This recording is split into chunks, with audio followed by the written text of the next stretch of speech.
Thank you, Kanto. If we can, thanks. Thank you. By way of introduction, my name is Simba Sibanda. I'm with FANRPAN as the team lead for the Nutrition Sensitive Agriculture Program. I'll be your facilitator this morning. Just by way of introduction, this will be our second virtual annual dialogue for reasons I think that are obvious to everyone. And we're looking forward to the day when we'll be able to meet again in person. I can't wait. Hopefully it's soon. The regional dialogue is coming a few days after the UN Food System Summit. So you can imagine the challenge that we have here. The Food Summit saw hundreds of dialogues leading up to the pre-summit and then the summit itself, generating thousands of ideas and game-changing solutions to fix our broken food system and achieve sustainable development goals, as well as the Malabo Declaration commitments in the case of Africa. So how do we move from ideas to action? The theme of this year's regional dialogue is therefore informed by this background, and it's essentially to catalyze action to transform Africa's food systems. Yes, we've had the ideas from the Food Summit and all the dialogues that led up to it. And I'm told that over 1,000 ideas and solutions were put forward. But the question, of course, is that we need to move to action. So you'll see that the program will run over 3 days, with each day focusing on a specific sub-theme. The first day, which is today, we're dealing with the supply and demand issues of diverse, safe, and nutritious food. And then on the second day, we are going to be discussing adaptation and resilience, building back better. And on the third day, we'll look at issues of inclusive food systems, leaving no one behind. And in terms of format, days 1 and 2 are going to comprise keynote presentations supported by panelists as discussants. And then on the third day, we will change track a bit and we'll present the dialogue in the form of a roundtable, which will be a moderated event with discussants tackling different issues that are to do with inclusivity and to make sure that we leave no one behind. In terms of introductions, because we're trying to manage time, I'm going to suggest that colleagues, you put your name and affiliation in the chat box so we have a record of who is here and we don't miss anyone. And also in terms of housekeeping, you'll notice that we have got translation services available. If you look on your screen at the bottom right-hand corner, there is an icon there, which is the picture of a globe, and it says interpretation. If you click that, it will take you to options where you have English, French, or Portuguese. So hopefully your language requirements are catered for there. So we will also be taking questions during our presentations. If you can put those in the chat box, but we've also got an opportunity to take questions from the floor later on in between presentations. So without further ado, I'm going to introduce you to my CEO and head of mission of FANRPAN, Dr. Chilidzi Matsivandila, to give us his opening remarks. Dr. Chilidzi, when he's done, is going to introduce our chairperson, Professor C.D. Osho, and Professor Osho will give us will officially open our dialogue and then introduce our guests from ECOWAS. As FANRPAN, we have an Africa-wide mandate, and this is an opportunity for us to get into West Africa in a big way. So we're looking forward to a representative from ECOWAS sharing some ideas with us this morning during this opening session. So thank you very much, ladies and gentlemen, and we look forward to a real fruitful day. And I would like to ask Dr. Chilizi to please give his welcome remarks. Thank you, Dr. Chilizi, if you can please go ahead. All right, thank you so much, Prof. Sibanda, for outlining our program for the next 3 days and also trying to contextualize the work that we do. So please allow me to attend to protocol issues. I will start by acknowledging our chairperson of the FANRPAN board, Prof. Sidi Osho, and also in the attendance is the vice chair, Dr. Dietary. I really appreciate your presence. Distinguished FANRPAN board members who are here, also let me acknowledge the representatives from the following multi-stakeholder institutions that we partner with: national and regional governments within the continent and abroad, private sector, civil society organizations operating within the food, agriculture, and natural resources sphere, research institutions, academia. But more important, let me acknowledge farmer organizations and farmers who are here present. Farmers are producers of food, and they are central to the work that we do. Without them, the FANRPAN that we are all talking about here will not be in existence. Also, let me acknowledge our partners who are investing in our programming. Without their investment, we cannot implement activities that are happening within the countries. Also, in terms of the FANRPAN infrastructure, where we operate within the countries or the member states, let me also acknowledge the FANRPAN nodes. Without them, we cannot extend our programming to have a wider reach. Distinguished participants, ladies and gentlemen, good morning and good afternoon, depending on the time zone in which you are. And you are welcome to the platform, which is kickstarting the dialogue that we're going to have over the next 3 days. I am really honored then to welcome you all to the 2021 FANRPAN Annual Regional Dialogue. As we all know, our dialogues year to year then are indeed multi-stakeholder in nature, and this one is no different to the ones that we have hosted. And then in counting, this is the 22nd dialogue that we are having annually with no fail.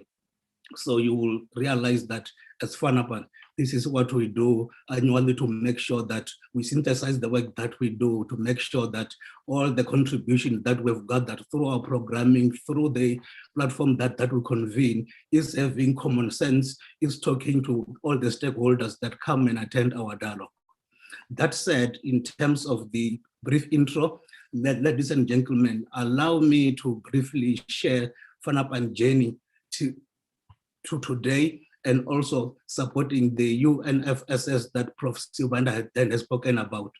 He has spoken about the solutions, the suggestions that have been made, which are over 1,000. However, what we are trying to achieve here is to make sure that all those ideas that have been discussed, they see the light of the day. Let me also then take the opportunity then to show you how we have contributed to the process that Prof. Sibanda then have spoken about. As FANRPAN with partners, in February and in March, FANRPAN partnered with Forum for Agricultural Research in Africa, FARA in short, along with other sub-regional research organizations, namely Azareka, CADESA, and CORAF, also supplemented by the work that AFAS is doing, to stage a two-series dialogue where we're trying to make sure that when we are discussing African issues, we have got one Africa voice. And the first dialogue then focused on bringing together stakeholders in East and Southern Africa. Then the second leg then brought the stakeholders that are North in West Africa. And we are proud to mention that as FANRPAN, we are growing into being a Pan-African institution, and therefore we are growing strongly into West and North Africa. So the stakeholders that are in that part of the geography, then you will start to know more and even better about the work that FANRPAN is doing. Then following that, we also then convened another noteworthy to mention a dialogue. That dialogue then it was convened with the Southern African Climate Smart Agriculture Alliance, in short, SACSA, then in partnership with Global Alliance for Climate Smart Agriculture, in short, CACSA. And then through that dialogue, then we focused on how to support sustainable agri-food systems to make sure that the food systems then are climate smart, and to make sure that there is action in terms of making sure that the sub-region for Eastern and Southern Africa then is insulated then from the impact that the climate change is bringing.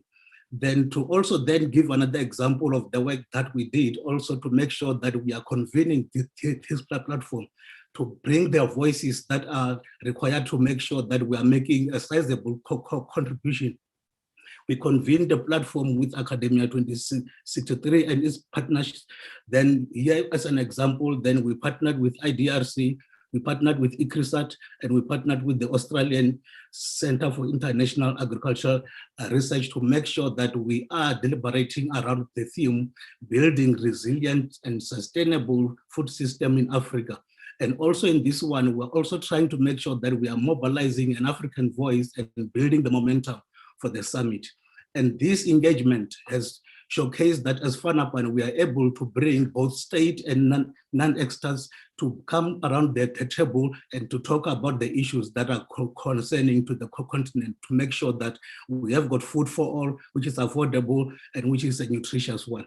There are other platforms that we convened with partners. I won't go into the details of that, but those that have been part of the process, they know that we have in total convened 11 platforms where we've been bringing both the voice of the state and the non-state sector to talk about the African issues.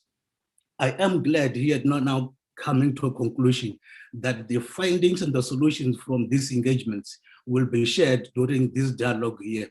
And it's not about this dialogue here. What we are seeking to see is to make sure that post the dialogue, the action is continuing, because the theme for the dialogue, like what the program director has spoken about, is about catalyzing action to transform African food systems.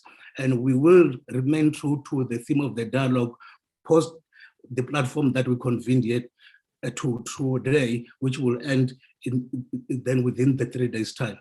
However, ladies and gentlemen, in keeping with the spirit of the UNFSS dialogue, of not leaving anyone behind, I urge you all that you own the discussions and you make sure that the solutions that we're going to generate here then are talking to institutions where partnerships then are possible. Let's forge the partnerships, because as FANRPAN alone, we cannot do it. What we are asking here is that where you see a solution talking to our institution and talking to what the institution is doing, please then feel free to reach out to FANRPAN.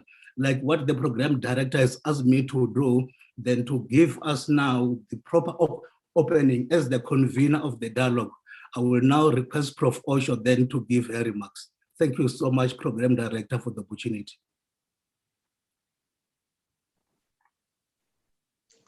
Thank you very much, TM, our CEO, for that explicit presentation describing our roles across Africa. I would like to welcome everybody to this 2021 annual policy dialogue for FANRPAN. Our esteemed Board of Governors, stakeholders, representatives of both state and non-state entities, distinguished ladies and gentlemen, I want to stand on existing protocol as I make my few remarks. I greet you all and I welcome you to the 2021 FANRPAN Annual Regional Dialogue, Policy Dialogue. We meet again virtually now for the third time since the advent of the COVID-19 pandemic. I can safely say that we are all now used to this way of life, and it's been rewarding too in a way. It is an honor to be delivering these opening remarks, especially at a time such as this, just a few days after the United Nations Food Systems Dialogue. I'm sure for some in attendance and those who opted not to attend, the questions on their mind is another dialogue for what? Especially after a global event dedicated to food systems and all the different types of related engagements that were staged in the run-up to September 2021. Having such a question is equally understandable. maybe I'm one of a few who are different in terms of the feelings. The big event has come and gone, but how many here can feel the tremors of the aftermath of this global event? Do we run the risk of losing steam and momentum in our drive to ensure that the identified solutions get to be implemented? That is an inner fear that I have been entertaining in the run-up to the food systems dialogue. I'm emboldened by the engagements that the CEO of FANRPAN has referred to. It is against this background that I derive hope that the FANRPAN dialogue is just but the first in a series of continuing engagements aimed at making sure that Africa does not lose focus and determination to bring to life the outcomes from the recent Food Systems Summit. It is my conviction and hope that like-minded organizations will pick the baton after FANRPAN and maintain momentum. Distinguished ladies and gentlemen, in line with the global focus, I urge our engagements focus to action as the next logical step. For that reason, the theme for the FANRPAN dialogue this year is catalyzing action to transform Africa's food systems. So many critical actions have been identified by partners in the various engagements leading to Food Systems Summit. Beyond this dialogue, let us forge partnerships towards the implementation of legacy interventions that contribute to the transformation of Africa's food systems. As indicated in our partners meeting earlier in the year, for those who manage to attend FANRPAN is available to collaborate and support.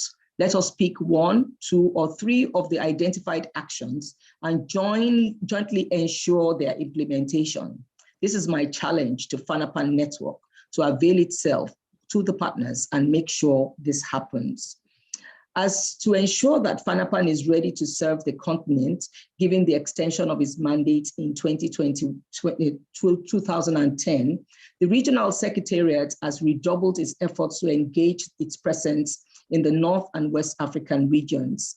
I have personally been engaged in fruitful discussions and meetings with the Commission of Agriculture, Environment, and Water Resources of the Economic Community for West African States, ECOWAS. I express gratitude to the team in ECOWAS for supporting this partnership. The Commissioner of Agriculture, Mr. Sankore, the Director of Agriculture and Rural Development, Dr. Thaore, and the Head of Agricultural Division, Mr. Ernest Obi.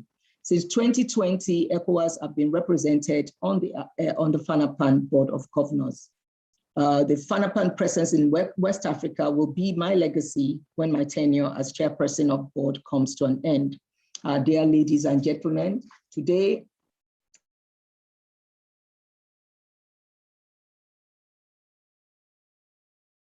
Mr. Ernest Obi, who is representing the Commissioner of Agriculture, Environment, and Water Resources at ECOWAS, to share perspectives from West Africa.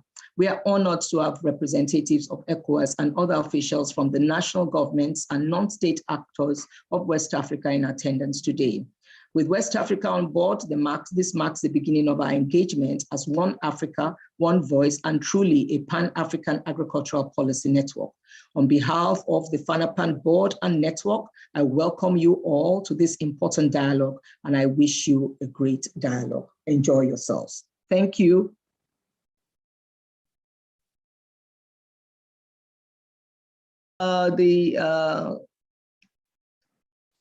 Is Mr. Ernest Obi?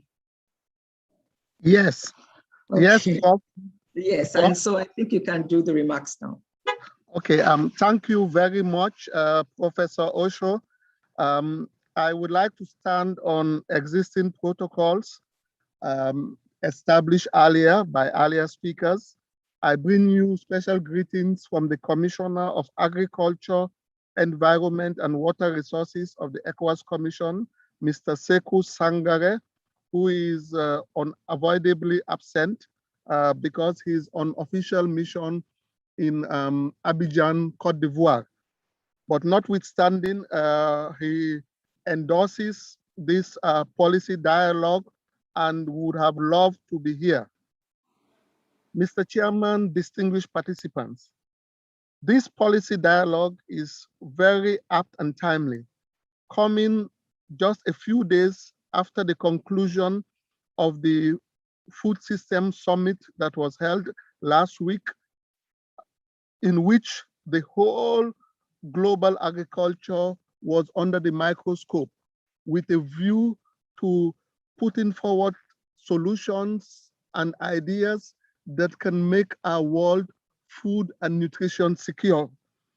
The outcomes of that summit are definitely in line with this policy dialogue because it calls for inclusivity, it calls for participation, it calls for partnership at all levels, from the level of the farmer to the global level.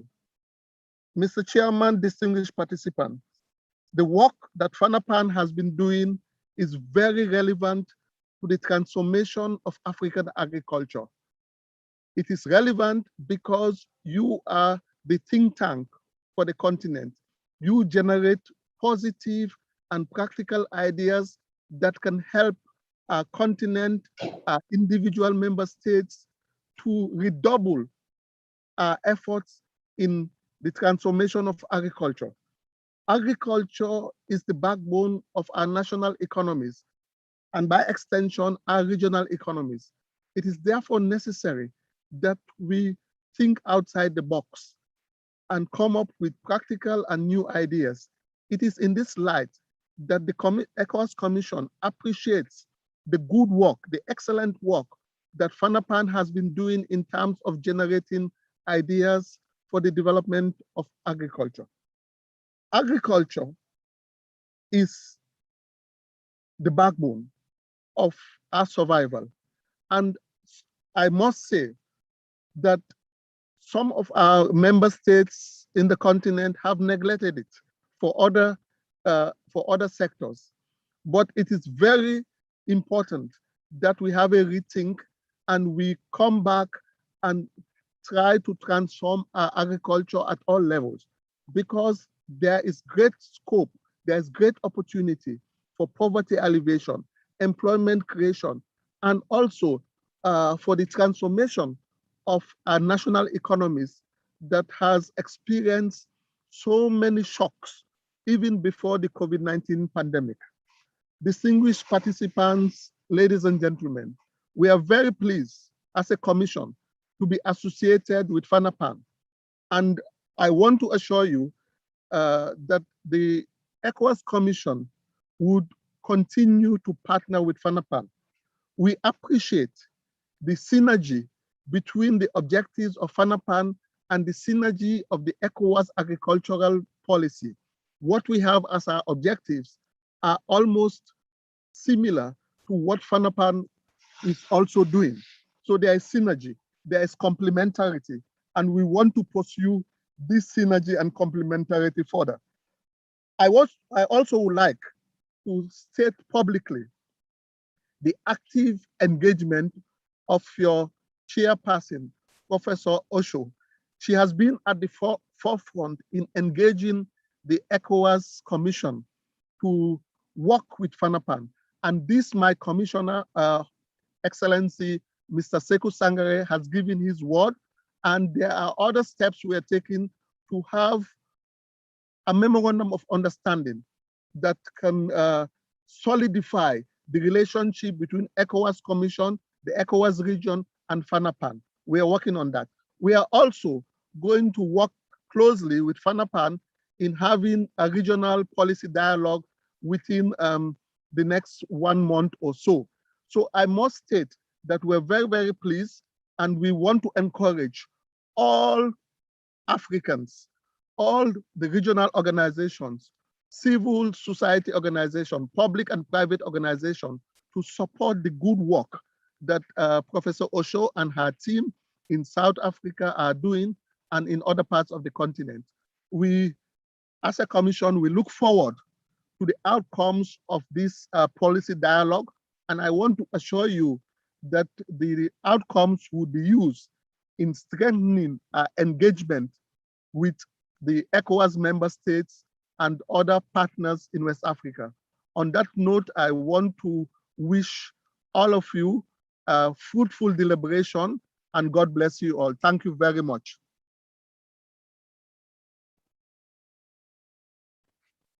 Thank you very much, Mr. Ernest Obi. We are so gratified by your encouraging words as we prepare to register a serious presence in West Africa and the rest of the continent. And I would also like to thank my CEO for his opening remarks, as well as my chairperson, Professor Sidi Osho, for officially opening our dialogue.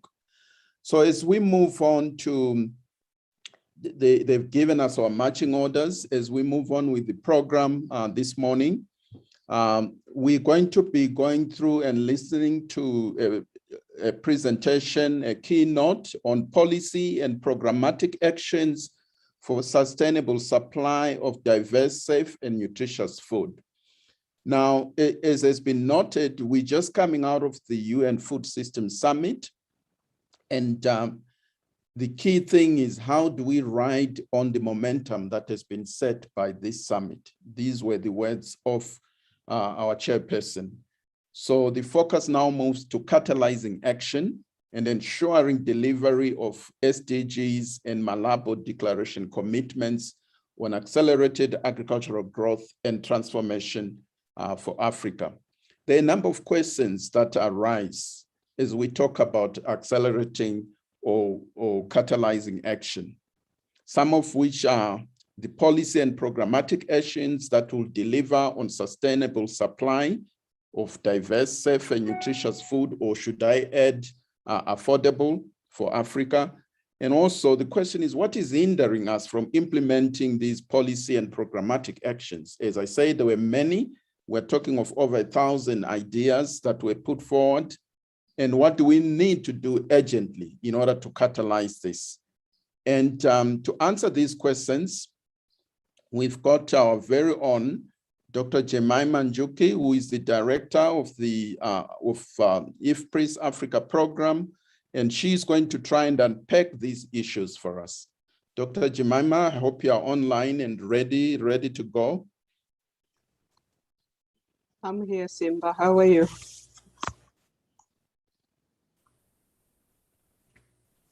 Can you hear me? Thank you. Do you want to share your screen? Yes, Welcome. yes, I will.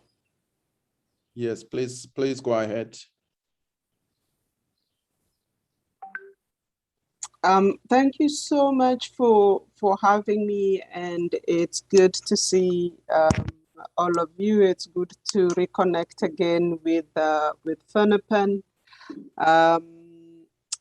So, Sim, I was asked to talk about what policies are needed to deliver on nutritious diets for all, but to also reflect on what is hindering us from making progress and how can we accelerate progress.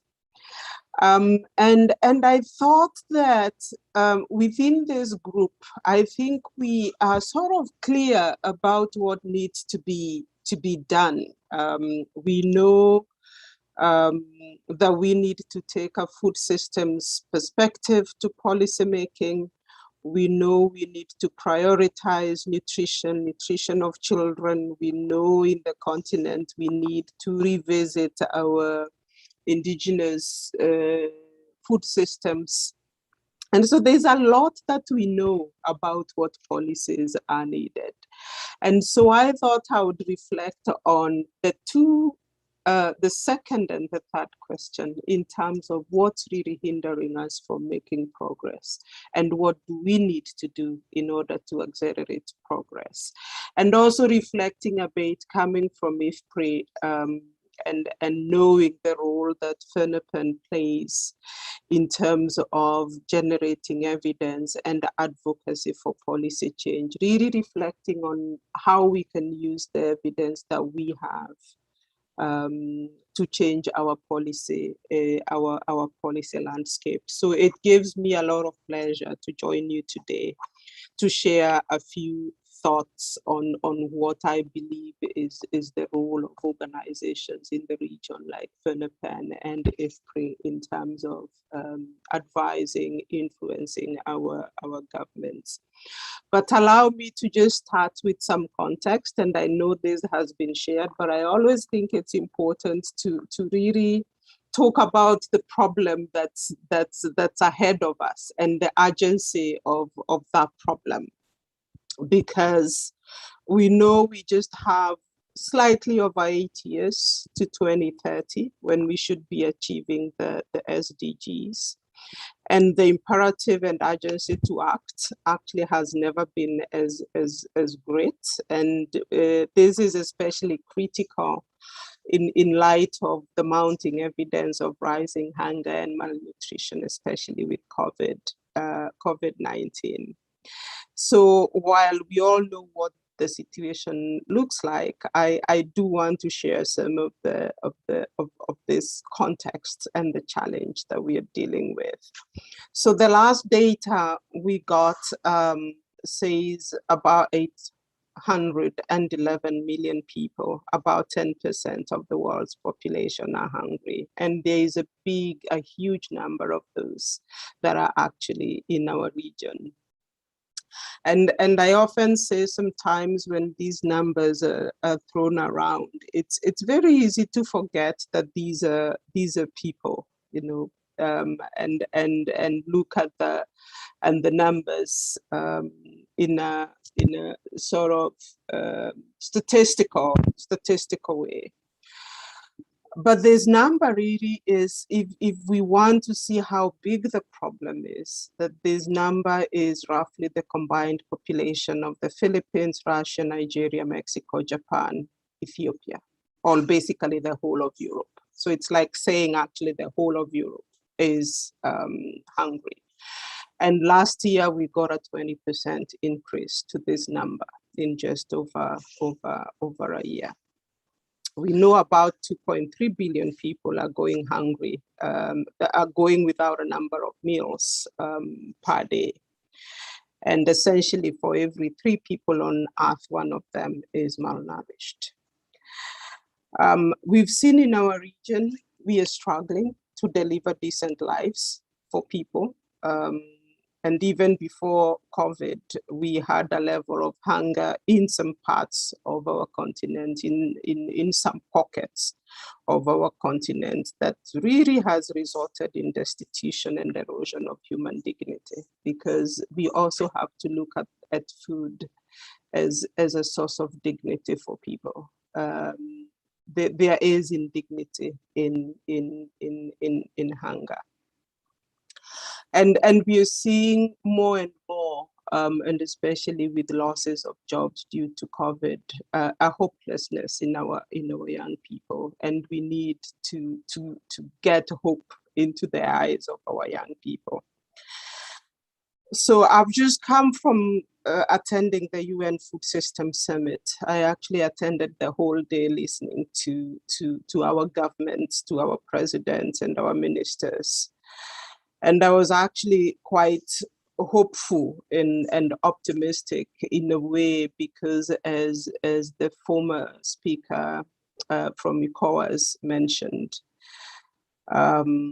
there is a lot of systems thinking happening even within our government. So I've been quite optimistic, because finally our governments are making the connections between agriculture, fisheries, climate change, pandemics, gender equality, nutrition, and trade, and seeing how all the policies that they have in place around these key issues are actually influencing whether people lead decent lives and whether people actually can afford healthy diets.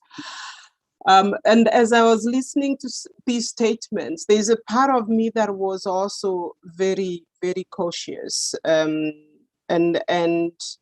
cautious because these lofty goals and now what they're calling the national pathways for food systems transformation, they must happen. on the ground, and they must impact on the lives of people. They must land on the ground. And of course, therein is where the challenge lies. How do we translate these beautiful statements of intent, these beautiful statements of, and very systemic statements of what needs to happen? How do we actually translate this into action on the ground and at a scale that actually has meaning for people in the continent, at a scale that actually leads to transformation? And so our biggest question really is, how do we support our governments to develop and implement these policies that can actually lead to significant transformation of our economies in ways that lead to food systems delivering on nutritious foods, to food systems operating within our planetary boundaries, to our food systems not leaving anyone behind. And so I want to just really reflect on how do we make a difference with policy and policy implementation. So I want to begin with this slide that really just shows that the policy-making process is fraught with a lot of challenges as governments. I often listen to some of the ministers of agriculture, and there's a lot of opposing interests of domestic and development constituencies. Governments are operating within budgets, and those budgets are not infinite. Yeah. There's conflicts even between development objectives themselves. We have seen trade policies that have led to export of crops, of food that we know is much needed within the continent. So even the development objectives themselves can be in conflict sometimes. But there's also disagreements between us as experts on what good development policy is. We are often cherry picking our evidence depending on what our interest is. My research expertise is on gender equality and the empowerment of women. And those who've heard me speak, I will say, if you want to achieve food security, invest in gender equality. Those that are trade experts will be saying, if you want to improve nutrition, invest in trade. And those who are climate smart agriculture people will be saying, invest in climate smart agriculture. So we are also giving our governments a lot of messaging in terms of what is really important and what is critical. But we are also seeing a lot of heterogeneity within countries, that sometimes policies that have positive impacts on poor urban populations can have negative impacts on rural populations. If we want to make food cheaper and available to urban populations, that has implications on smallholder farmers and smallholder farmers making a decent livelihood from agriculture or from pastoralism or from livestock keeping and from fisheries. So there's a lot of heterogeneity too within countries that sometimes isn't always easy to unravel within a policy context. But there's also the things that we often don't talk about, you know, the personal and political interests that are inherent in all these policy making processes, that sometimes even with the availability of good evidence, that evidence is not always driving what gets done. And I mentioned that there's cherry picking of data and evidence depending on interest, whether those are institutional interests or their personal interests. And of course, we have the issues of governance. And these are all issues that we have to grapple with as we think about policies for food systems transformation, as we think about policies that can lead us to more diverse and nutritious diets, and basically zero hunger for our populations. So there's a lot of interplay of issues in the policy process. One of the things that I say is these people are making judgments about what needs to happen. People are bringing different values, different evidence, different competing interests. There's path dependency. There's governments who are implementing certain policies because that is what they have implemented before. That is what they know. That is what is easy to do. And so what I thought I would talk about really more and spend some time talking about is what then do we do if these are some of the issues that are hindering us? How do we make progress? How do we move from here?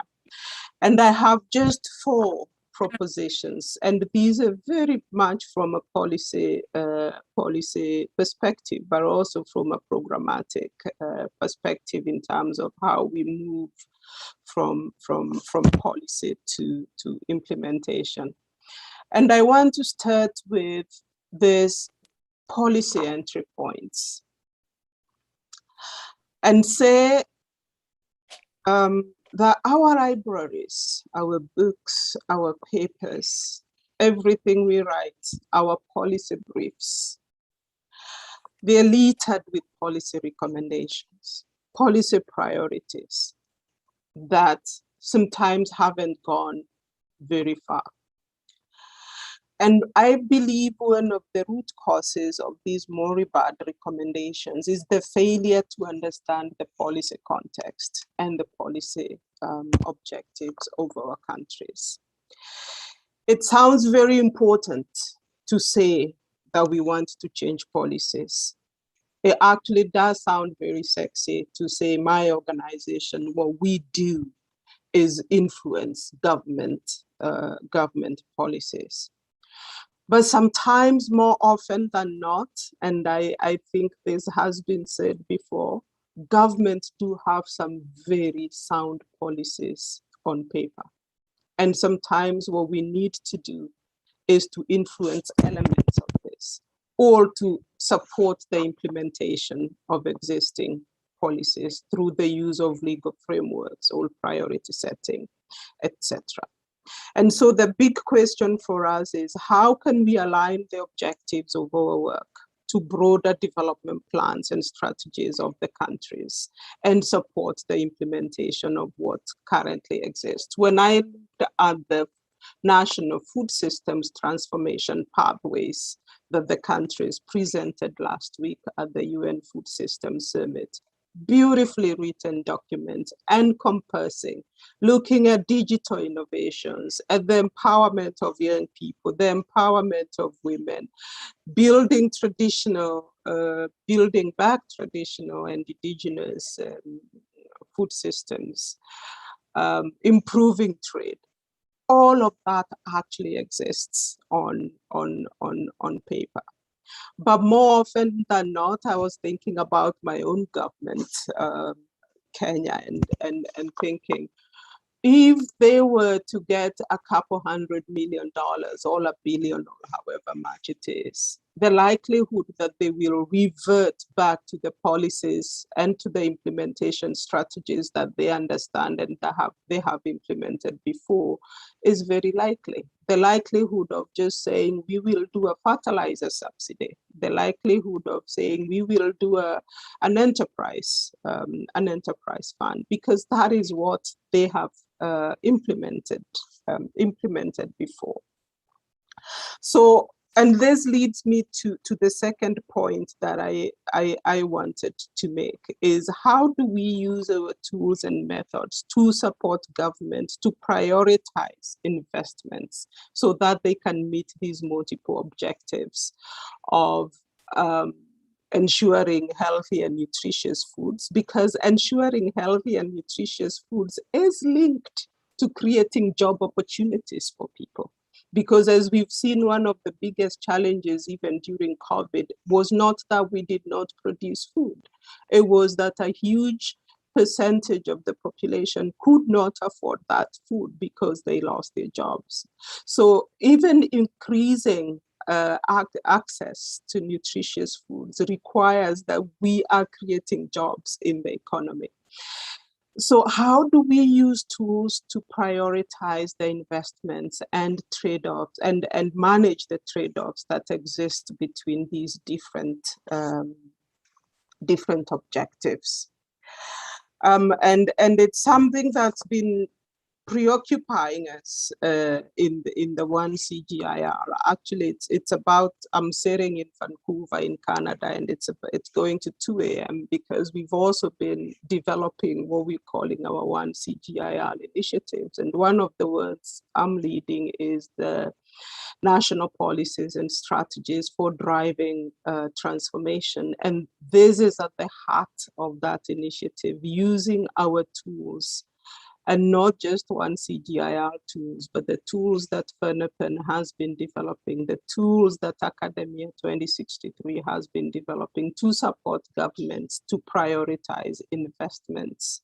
And not just governments, because if we can prioritize these investments that have multiple objectives, we start to crowd in private sector funding as well. We start to crowd in investments from multilateral agencies into priorities that actually work for these multiple different objectives.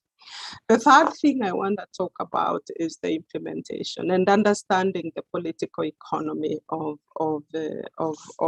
implementation. One of the things you'll notice, we spend a lot of time diagnosing the problem so that we can advise governments on what to do about the problem. But we need to spend equally a lot of time once we have supported governments to prioritize, to look at what some of the implementation bottlenecks are. What is working? What is not working? Why is it not working? But even more importantly, to understand the competing interests and stakes of individuals, departments, and stakeholders in these implementation programs, because they are not politics neutral. They are not interest neutral. And the more we support the evidence generation and feedback on what is working and not working, then some of these can go to scale. And the fourth point I wanted to make is, how do we analyze policy impact? We have to close this policy loop, because the goal cannot just be to influence policy or policy change. The goal is actually impact on people and providing the evidence that these policies and programs have had impact on people. And one of the spin-off effects of this is we start creating new precedents within government for policies and programs that actually work and that has impact on people, so that they're not always reverting to what is known or what is common.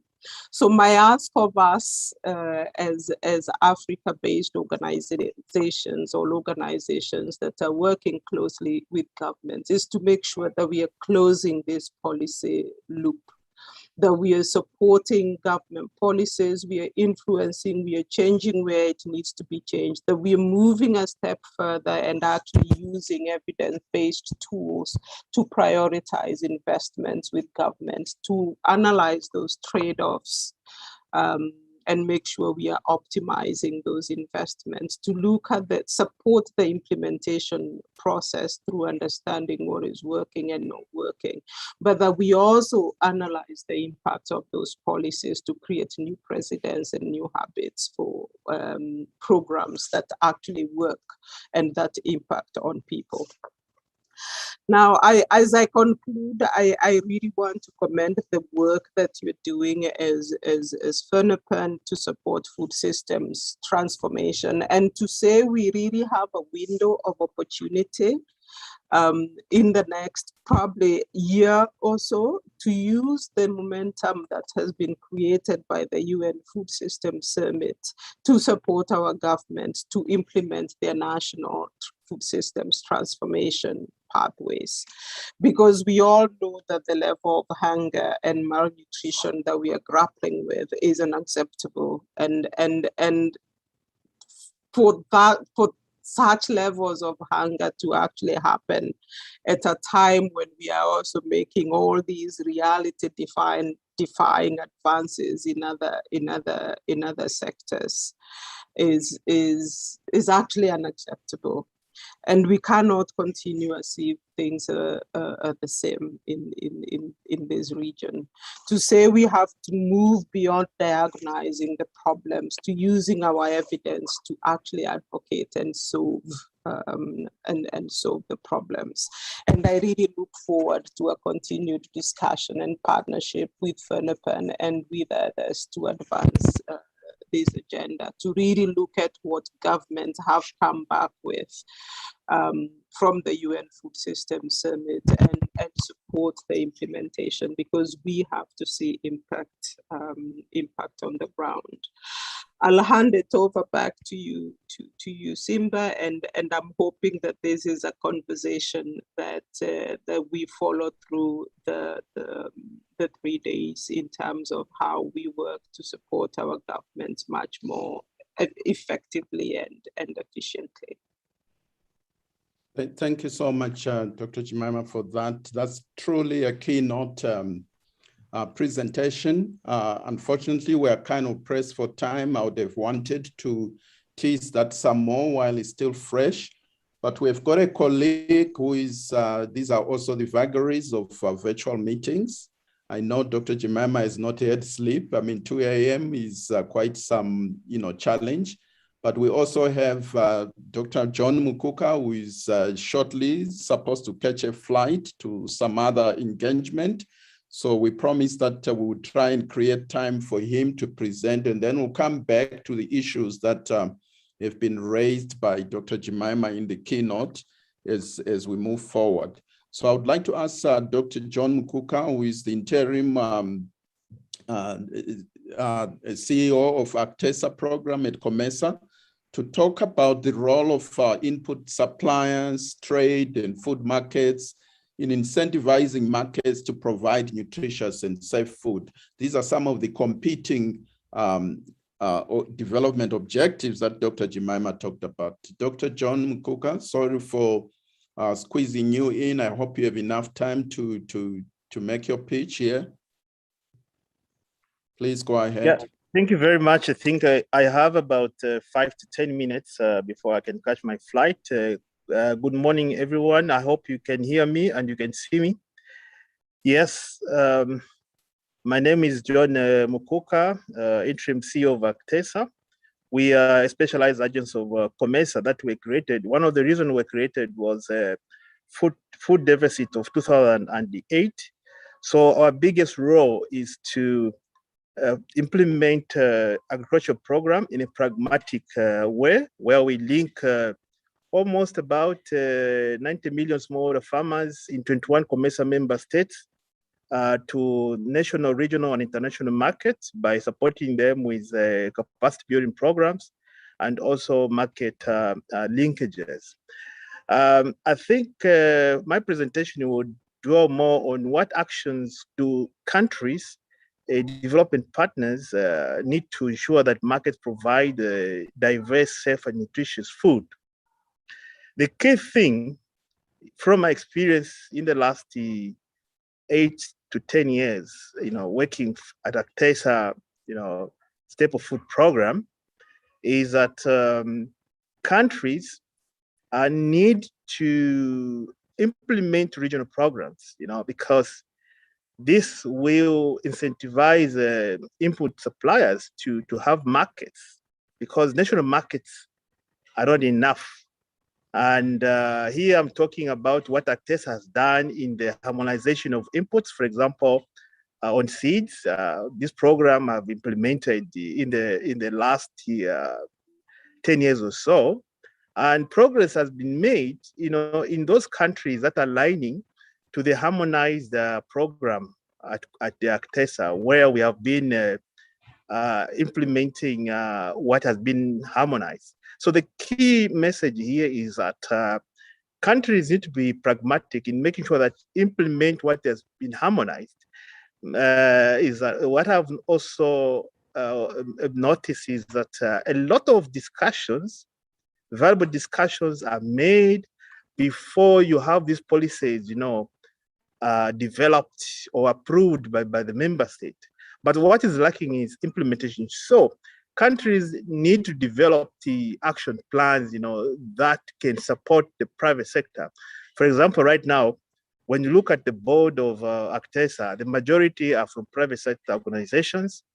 We have realized that there is need for us to harmonize the fertilizer program. So we are going to work with institutions like AFAP, also FANRPAN and RENAPRI, to make sure that if input suppliers to produce the best, they need to have access to fertilizer. They need to have access to the blending of fertilizers, and also we have products that are natural and safe. For example, aflatoxin for the control and management of aflatoxins.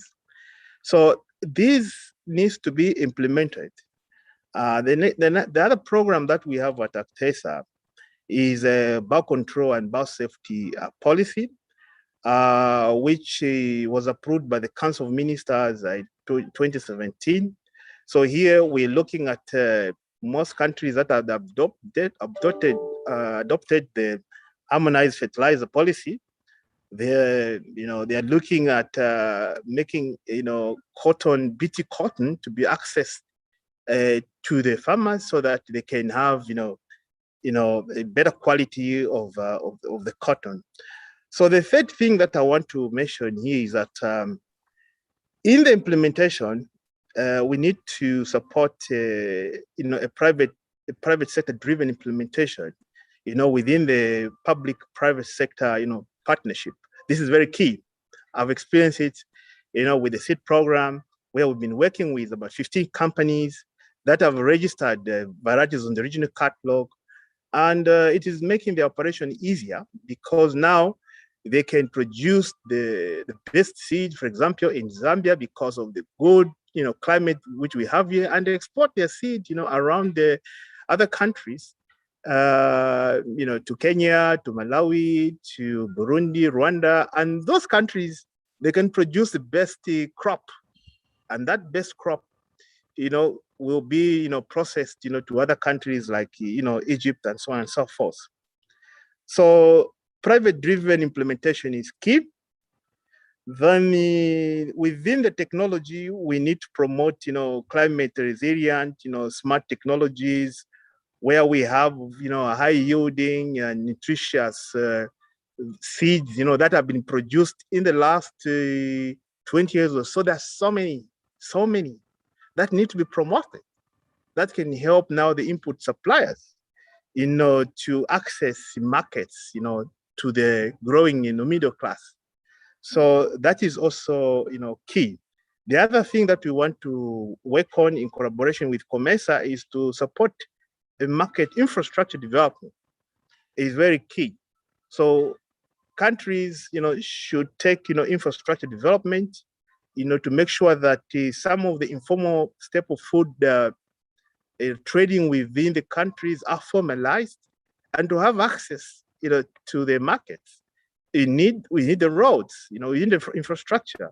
And this I've experienced it, with the seed companies, that if they have to export the 30 metric tons of seeds, they need the infrastructure. They need to take the good seed, using the road network. The other thing which is key for the countries or partners at national level is to invest a lot in capacity building, especially for the small medium enterprises. This is key because they can now meet, regional standards and grades, for the staple food crops. And in addition, electronic comments, it will be also key, within the region of, agro, value chains. So this will be very, very key. Capacity building will be key because we have to look at the smallest of the small for our economies to grow. Then the other one, which is also key for Actesa, which we think is important, is to establish a staple food production. But production is not enough within the markets. So this has to be coupled with marketing forum. So we want, I think, within our 10-year strategy, we want to enhance this with our, partners. We have the, FANRPAN itself, IFPRI, RENAPRI. We want to use these partners, that are very good in analytical work, to make sure that, we can establish these with the forums. Last but not the least is that in the next 5 years, because markets are key to incentivize input suppliers, is that we want to come up with a COMESA regional commodity exchange, where whatever you're producing, from the seeds, from the crop, you have the market. So we are looking at before the farmer can, plant the seed, before the farmer can plant the crop, can also sign a contract to sell the product, the seeds, anywhere in the COMESA member states. So we want to work on this because this is critical, that without markets, real markets, some of the regional commodity exchange, you are looking at even futures markets, spot markets, where we think that with the continental free trade area, we'll come up with one Africa regional agricultural commodity exchange, where farmers from COMESA, from ECOWAS, from SADC, from East African Community, they'll be able to get the market. Of course, with harmonize the inputs, that we have been implementing, they'll produce the best and they'll meet the market demands. And this, I think, it will be key in moving forward, in making sure that there is incentivizing, the markets to provide nutritious and safe food. So in summary, it's key for the implementation. It's key to use a private sector driven. It is also key to create the actual markets, and creating a regional agro commodity exchange market will be key, including an Africa-wide commodity exchange, which can also include, for example, we are talking about the agricultural products here, but you find that products like metal products like copper are still sold at the London Metal Exchange. So we think that can also be done on this commodity exchange, in making sure that we have markets, for the input suppliers. Thank you very much. I apologize, I have to leave now, but I wanted just to present this is what our focus Actesa in terms of on this annual policy forum, and what we envisage in moving forward. Thank you so much, Professor Sivanda, for giving Actesa opportunity to speak. Thank you so much. Thank you, Dr. John Mkuka. Thank you, and safe flight. Unfortunately, you won't be around to respond to questions, which I believe will be coming. So if you can help us by sharing some notes from your presentation, just for capturing the proceedings, would appreciate that. Thank you. So as we move forward, just to remind colleagues that you can post your comments or questions on the chat, and some of those can be addressed as we carry on, but we are going to have a 30-minute opportunity for discussions, Q&A, where we're going to take questions from our keynote presentation, as well as two other panelists who are coming on now. So for now, I'm going to be asking Ms. Nancy Muchiri of AITF to continue the discussion on technologies to improve the supply of diverse, safe, and nutritious foods across the food system value chains. So Ms. Nancy Muchiri, if you are ready, please, you have 10 minutes. When I put on my video back, it means that you should be concluding. Please.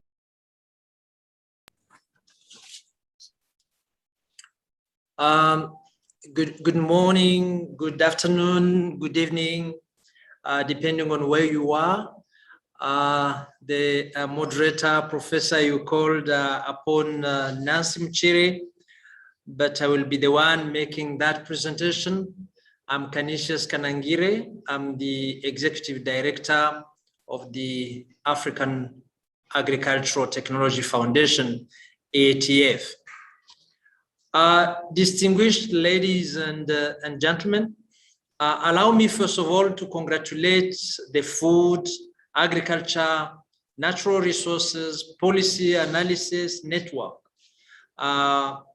for its consistency in holding the annual Africa-wide policy dialogues on various topics.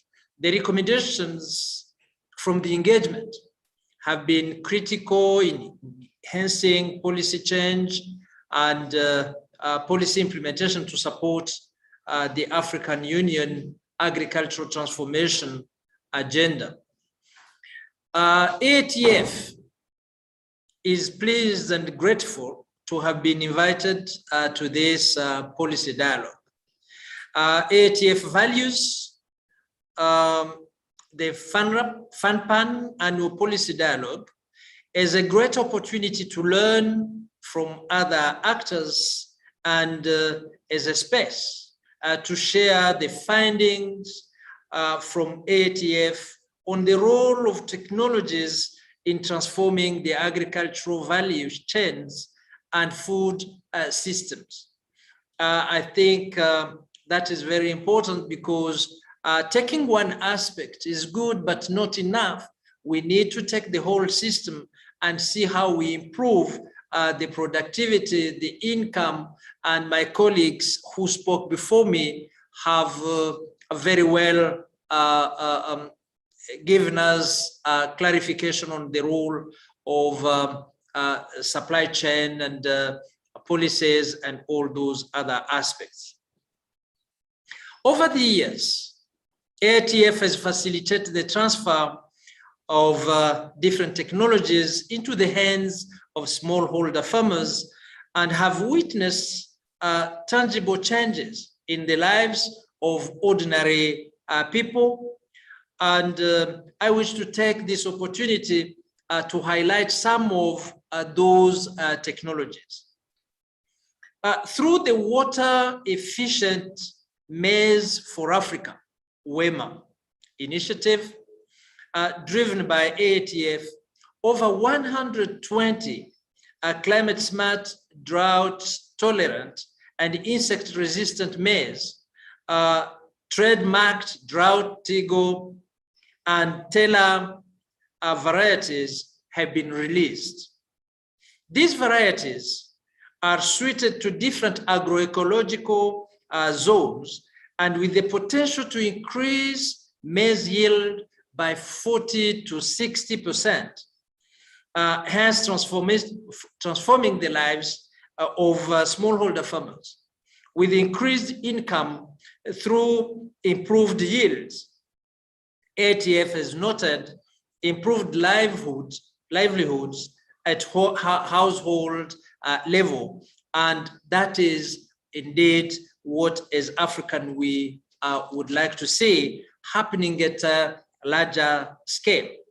Across the countries where WEMA was implemented, a 30% yield advantage was recorded for the conventional varieties, those drought Tego, and we can be proud of that and keep going and even scale up those adoptions and use of the improved varieties. In Nigeria, ATF and the Institute for Agriculture Research, we successfully released the PBR cowpea, the first GM food crop to be released for cultivation outside South Africa. And the product is resistant to Maruca pod borer, which has the potential to reduce production by up to 80%. And the cowpea production is increasing through the control of Maruca pod borer pests. And the benefit for the product include larger harvests, higher incomes, and improved nutrition and health through reduced use of harmful insecticides. This will assure our farmers of better health, especially regarding lower use of the chemicals from 8 sprays to only 2 sprays for the crop. ATF is also encouraging mechanization and agro-processing, which is being promoted through our cassava mechanization and agro-processing project, CAMA, and also Agri-Drive. And we know that post-harvesting losses are very important and can reach 80% of the produces. I think by processing this and bringing in mechanization, there are so many advantages that the supply chains will benefit from. The CAMA project managed to bring over 65,300 hectares under mechanization within 5 years in Nigeria, Uganda, Zambia, which benefits 850,000 smallholder farmers, majority of them being women and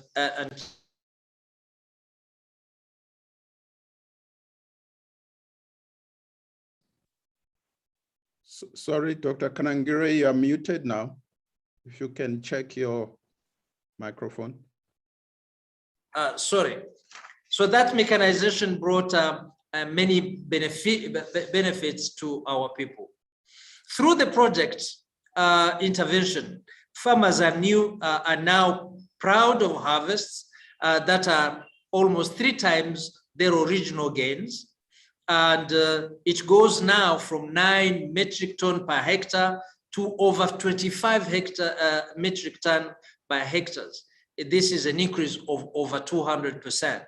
Due to the efficiency of mechanization, this cassava is attracting higher pay, increasing farmer earnings 5-fold from $350 per hectare to $1,800 per hectare due to better quality tubers, increased yield, and greater market linkages.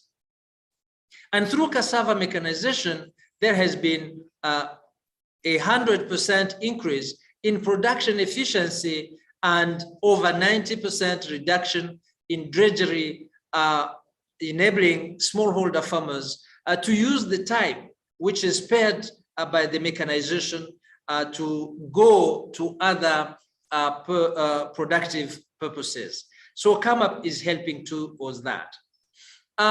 We also experienced digital agriculture,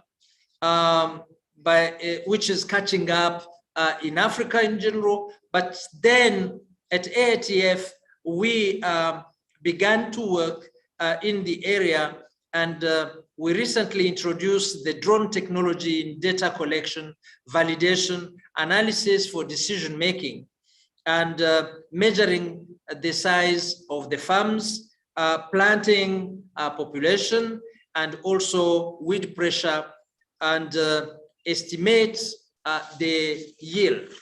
And this has very much eased the work at the farm, especially for those of big sizes. We have also witnessed that this drone technology has helped a lot in early detection of pests and diseases and validation of soil nutrients, and therefore allow us to have quick interventions. AATF has also facilitated access and delivery of several technologies to smallholder farmers. We continue to witness the transformative power of technology when placed in the hands of those smallholder farmers. We have also greatly benefited from various country governments who have been supporting these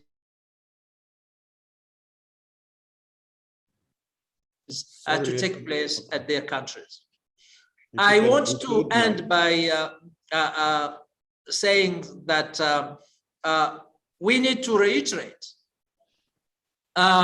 this effort at many other countries, and AATF wishes to continue participating in the policy dialogue which are organized by FANRPAN as we bring to life our collaboration for a better, wealthy, and healthy continent. As leaders in agricultural technologies, we are ready to share lessons on technology in the agricultural sector to influence policy and practice. We trust that that is the way we will achieve our goal to improve supply of diverse, safe, and nutritious food to our growing population, eradicate hunger and undernourishment, and also reduce poverty in Africa. The role of putting in place an enabling environment for the desired agricultural transformation with supportive policies and regulations cannot be overstated. I therefore thank again FANRPAN for organizing these annual policies dialogue because they are the way, the platform that will enable us to continue improving policies and create this enabling environment. I wish to thank you very much for listening to me, and I will be glad to send my remarks so that for the proceedings, we can have some of the extracts. I thank you very much for giving us this opportunity. Thank you very much, Dr. Kanangire. So we see great opportunities, examples of opportunities from the technology sphere.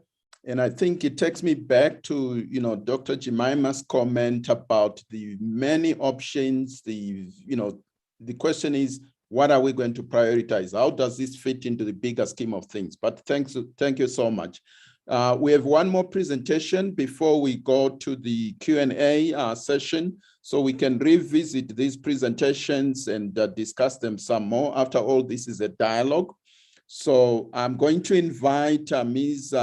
Joanna Kane Potaka, who is the Communications Director at ICRISAT in Hyderabad. Just to preface a presentation, we're talking here about the importance of agrobiodiversity. The fact that in Africa, we started off very rich, and we still are to a large extent, with indigenous crops, livestock, and various other commodities, which would make a significant contribution to our food systems. However, we've seen the growth of monocultures coming in really to respond to increased demand for food. But with that, we've also lost the diversity that comes with these indigenous crops particularly. And ICRISAT has been pushing the concept of smart foods. I'm not going to steal the thunder from Joanna. I'll let her explain what smart foods are.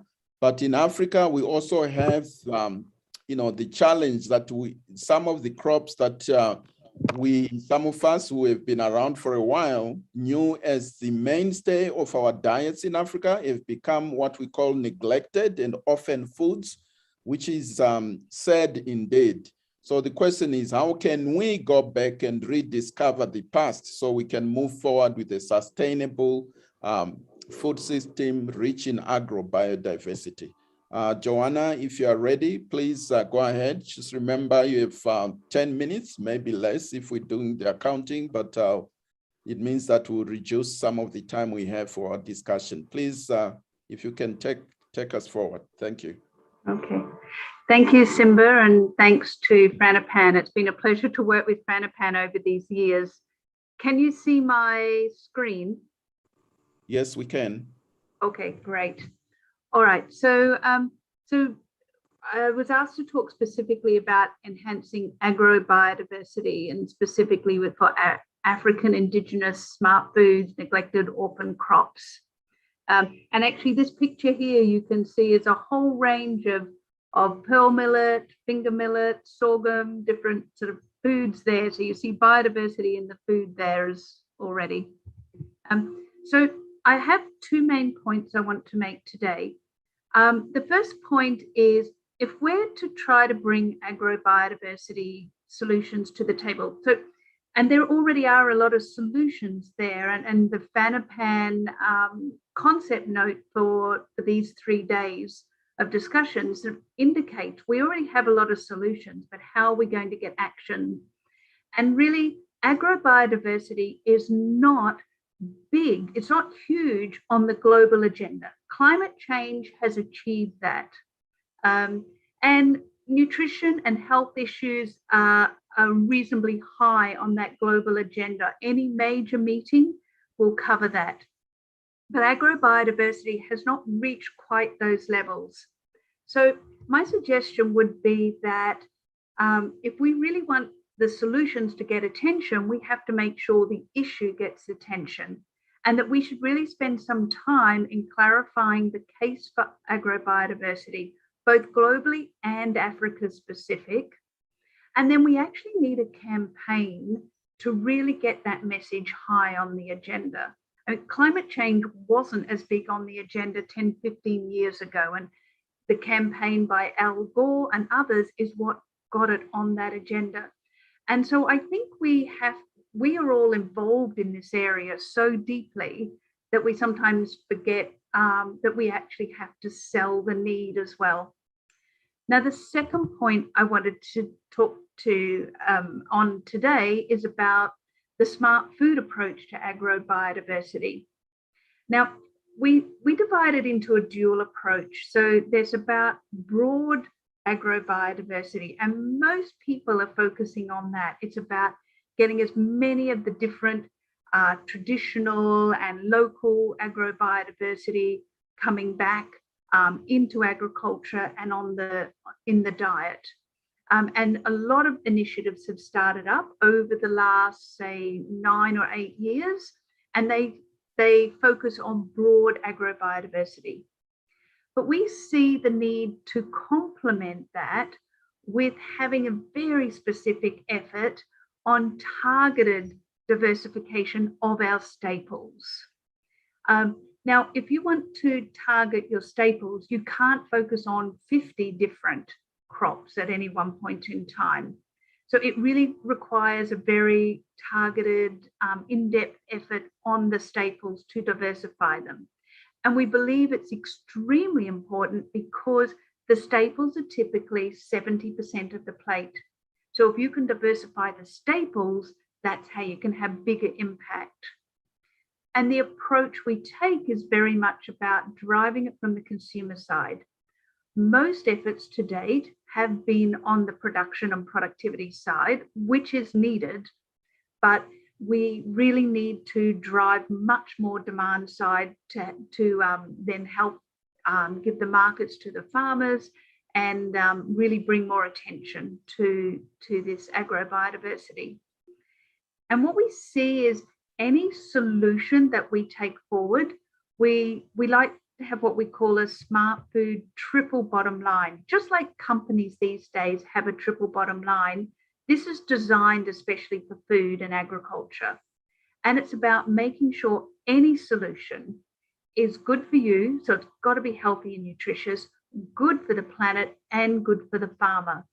So whether we come in from the angle of thinking of nutrition, whether we come in from the angle of thinking of agrobiodiversity, whether we come in from the angle like tomorrow's session for FANRPAN is about resilience and climate change, But any solution we have to think of the whole smart food triple bottom line and not work in silos.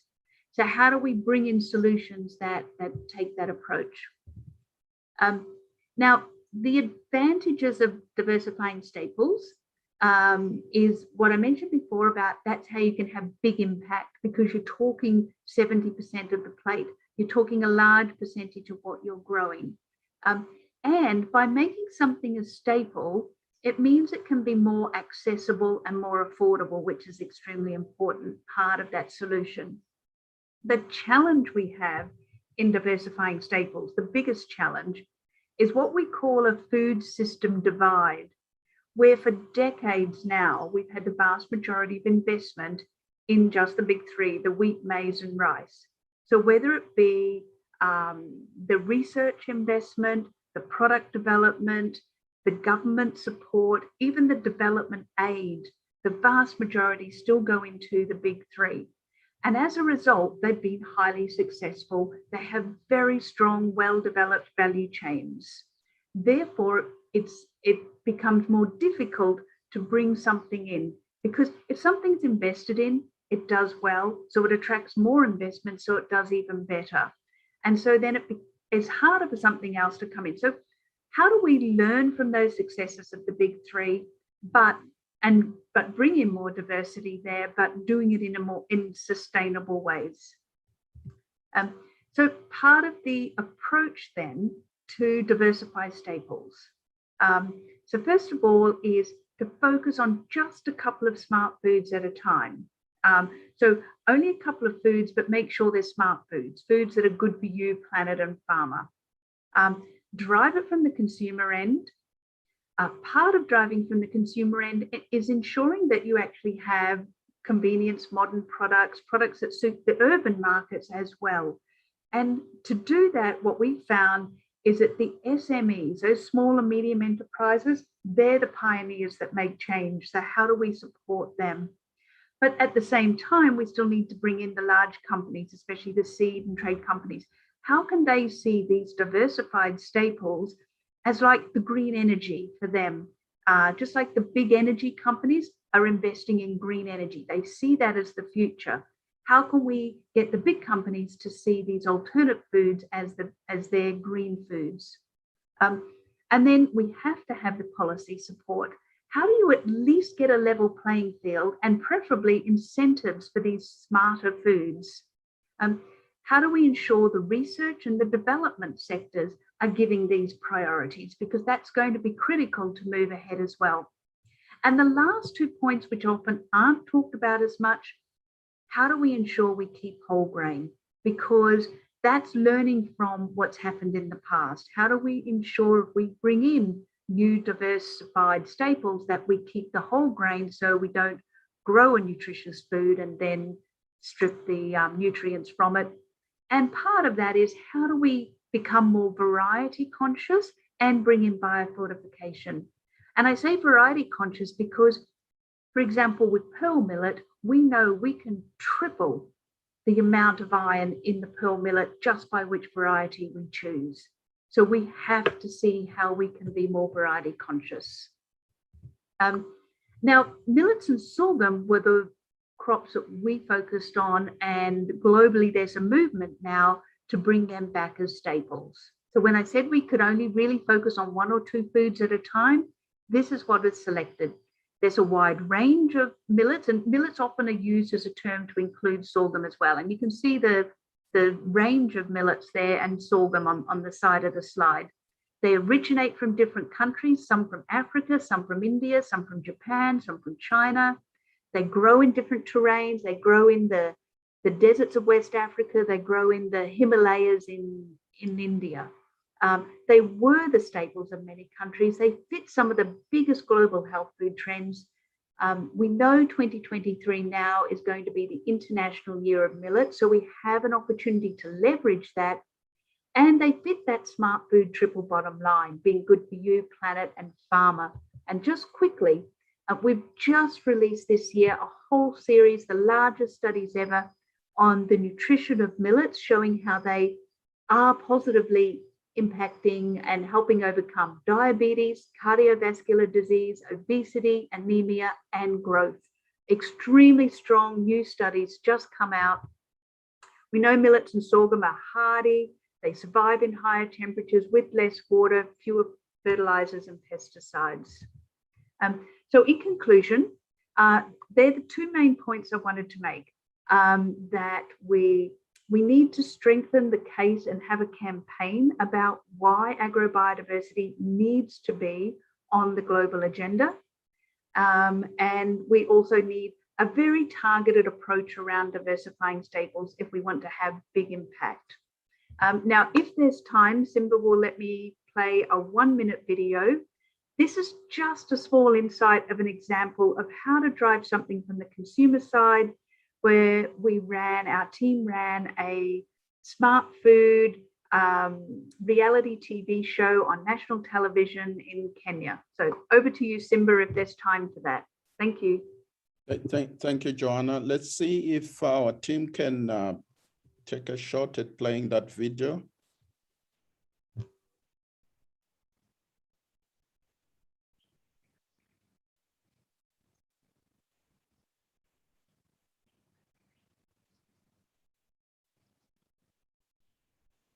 Hope it's coming. Can't do.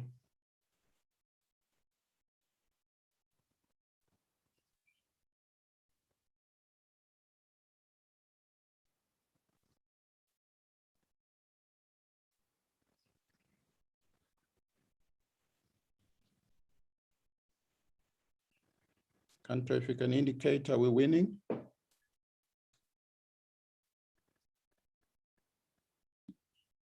Yes, Prof. So.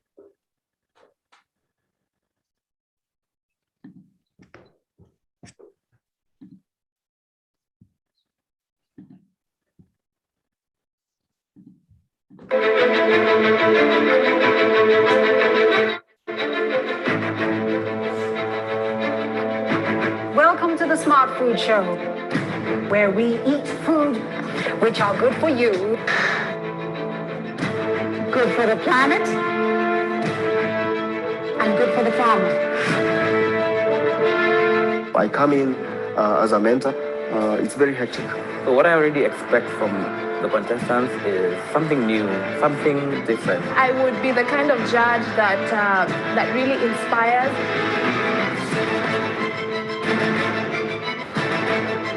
We can't escape that. Who will the ultimate prize go to? Someone has to go home for me to win. The Smart Food Show.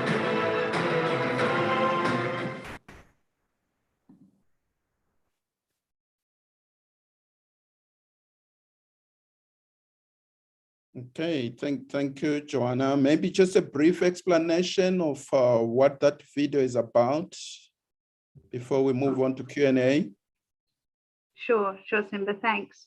So it's an example I wanted to show of how we can drive from the consumer side and how we can make these new foods exciting and create a buzz around it. It's about changing the image of it as well.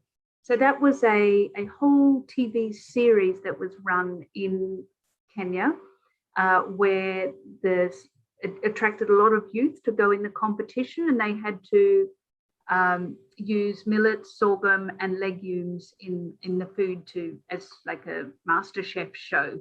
And so, yeah, it's an example what we've got to do about creating a buzz and excitement around these foods. Thanks. Thank you, Joanna.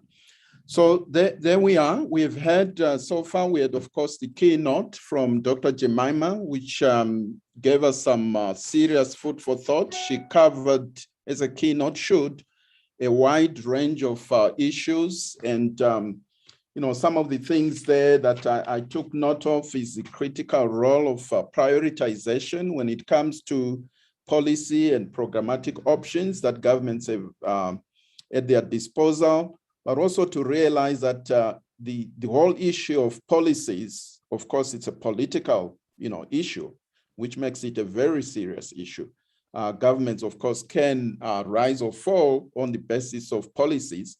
So And then, of course, with our panelists coming in to unravel a range of areas that dealt with, supply and demand of safe and nutritious food. And that which just underscores the keynote that there's so many options, there's so many things that are available that we can deploy in order to address our broken, food system. Indeed, there's no shortage of solutions, as we saw from the Food Systems Summit and the sessions leading up to it. So we have about 20 minutes or so of Q&A, and if you have any specific question, whether directed at Dr. Jemima, I hope she's still here, or any of the other speakers, please go ahead and raise your question. We are going to take maybe first 3 or so questions if there is demand, and then we'll go on to the next round. Please feel free to come on board. You can either raise your hand. If I can't see it and nobody seems to be speaking, please just go ahead and activate your microphone and ask your question.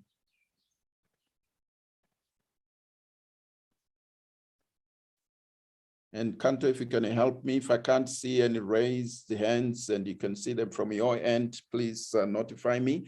Otherwise, colleagues, this is a dialogue. It's not a one-way sort of sets of speeches, but we want to hear from everybody, whether you're endorsing something or you have a specific comment.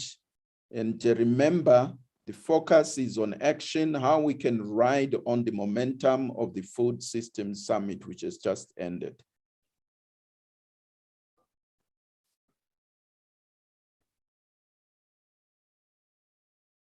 There was a comment here from Pedro Garcia to everyone that said, we need to focus on systems that create jobs and ensure markets for food producers.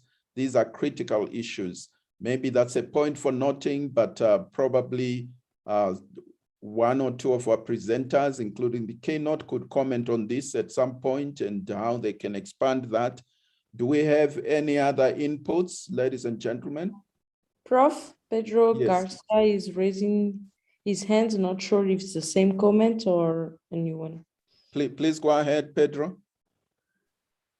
Good morning, and thank you very much for this presentations today. It was really very helpful and a great eye opener. My question to the platform would be, given that Africa has millions upon millions of livelihoods dependent on marine resources and inland fisheries, as well as aquaculture, and that there are definitive subsectors that deal with the small-scale producers. Does this platform make provision, or does this platform have the necessary representation to address the issues? Because certainly we are part of the larger food chain in Africa as well, and I think contributions from the fisheries side would be invaluable in terms of driving systems for food in Africa. Thank you. Thank you, Pedro. The blue economy, indeed, that is something that is part and parcel of the food systems, and we would welcome, I think, in future, greater representation in our dialogue. But yeah, we welcome your comment. I'm sure there will be other commentators that will come on board to say some more on the blue economy issues. We know that we have many members who of our, the African continent, where aquaculture, fisheries are an important source of livelihoods and food. We also know that this is a great source of, balanced nutrition. So yeah, that's a great point you're raising there. I have a question. I don't have the raising of hand yes, on my. Okay, I'm very impressed with the presentations this morning, but my question to John Makuka is on the private sector. And he mentioned private sector initiatives to drive the agenda of food systems. Is there a special model that you use that is successful that can be replicated in countries within Africa? Now, the second question is to the AATA, Mr. Felix. He spoke about the food systems in terms of transformation, you know, in the cassava product. And he talked about the role of women groups and what they do in terms of setting up cassava processing centers. Are you thinking of expanding that? Because we as an initiative have an interest in women and the cassava processing centers. Is there a way we can select centers for you in West African region that you can partner with us to do? Okay, thank you, Prof. I hope, Ms. Kanangira, you are aware of that question. We'll come back and give you an opportunity to respond. I also saw, Akim Mwampe from GRA New Zealand. We're happy that you are still awake and with us. Please go ahead and pose your question.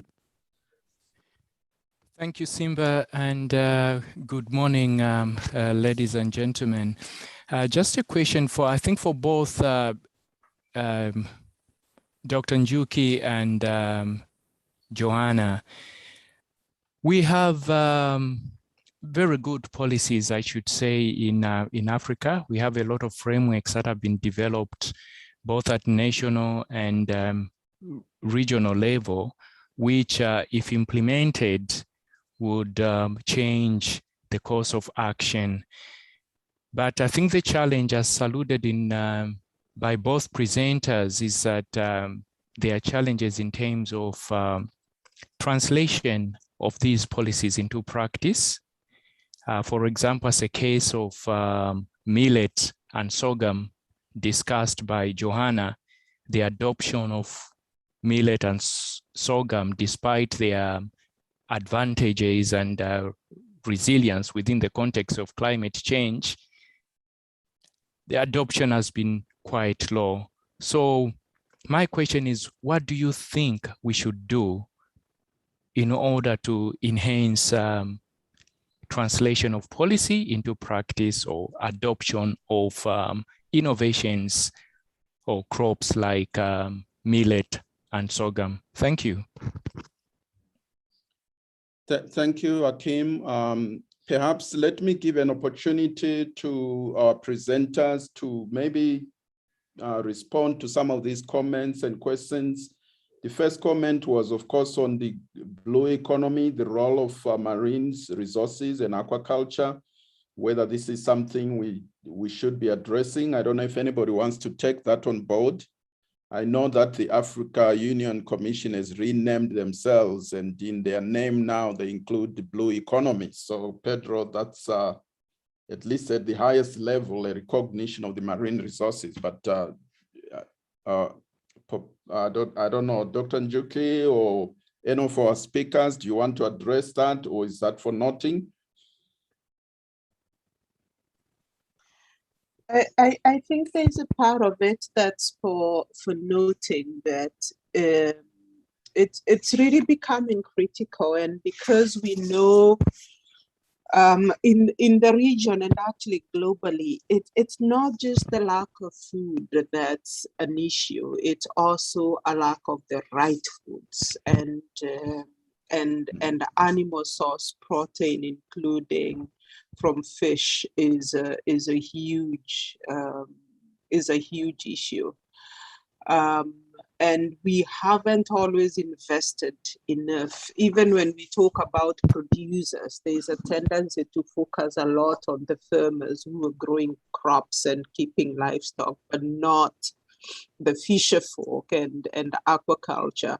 But as you note, Dr. Sibanda, is that even at the Africa Union level, we are seeing much more emphasis on the blue economy. We are seeing emphasis on aquaculture. We have countries like Ghana that are actually prioritizing and developing whole policies and programs around aquaculture because it's it's going to become a leading source of protein for populations. So it's really something that, even as we talk about food systems, to make sure that we're not leaving out the fishery sector, the blue economy, and not just capture fisheries, but also the potential for aquaculture.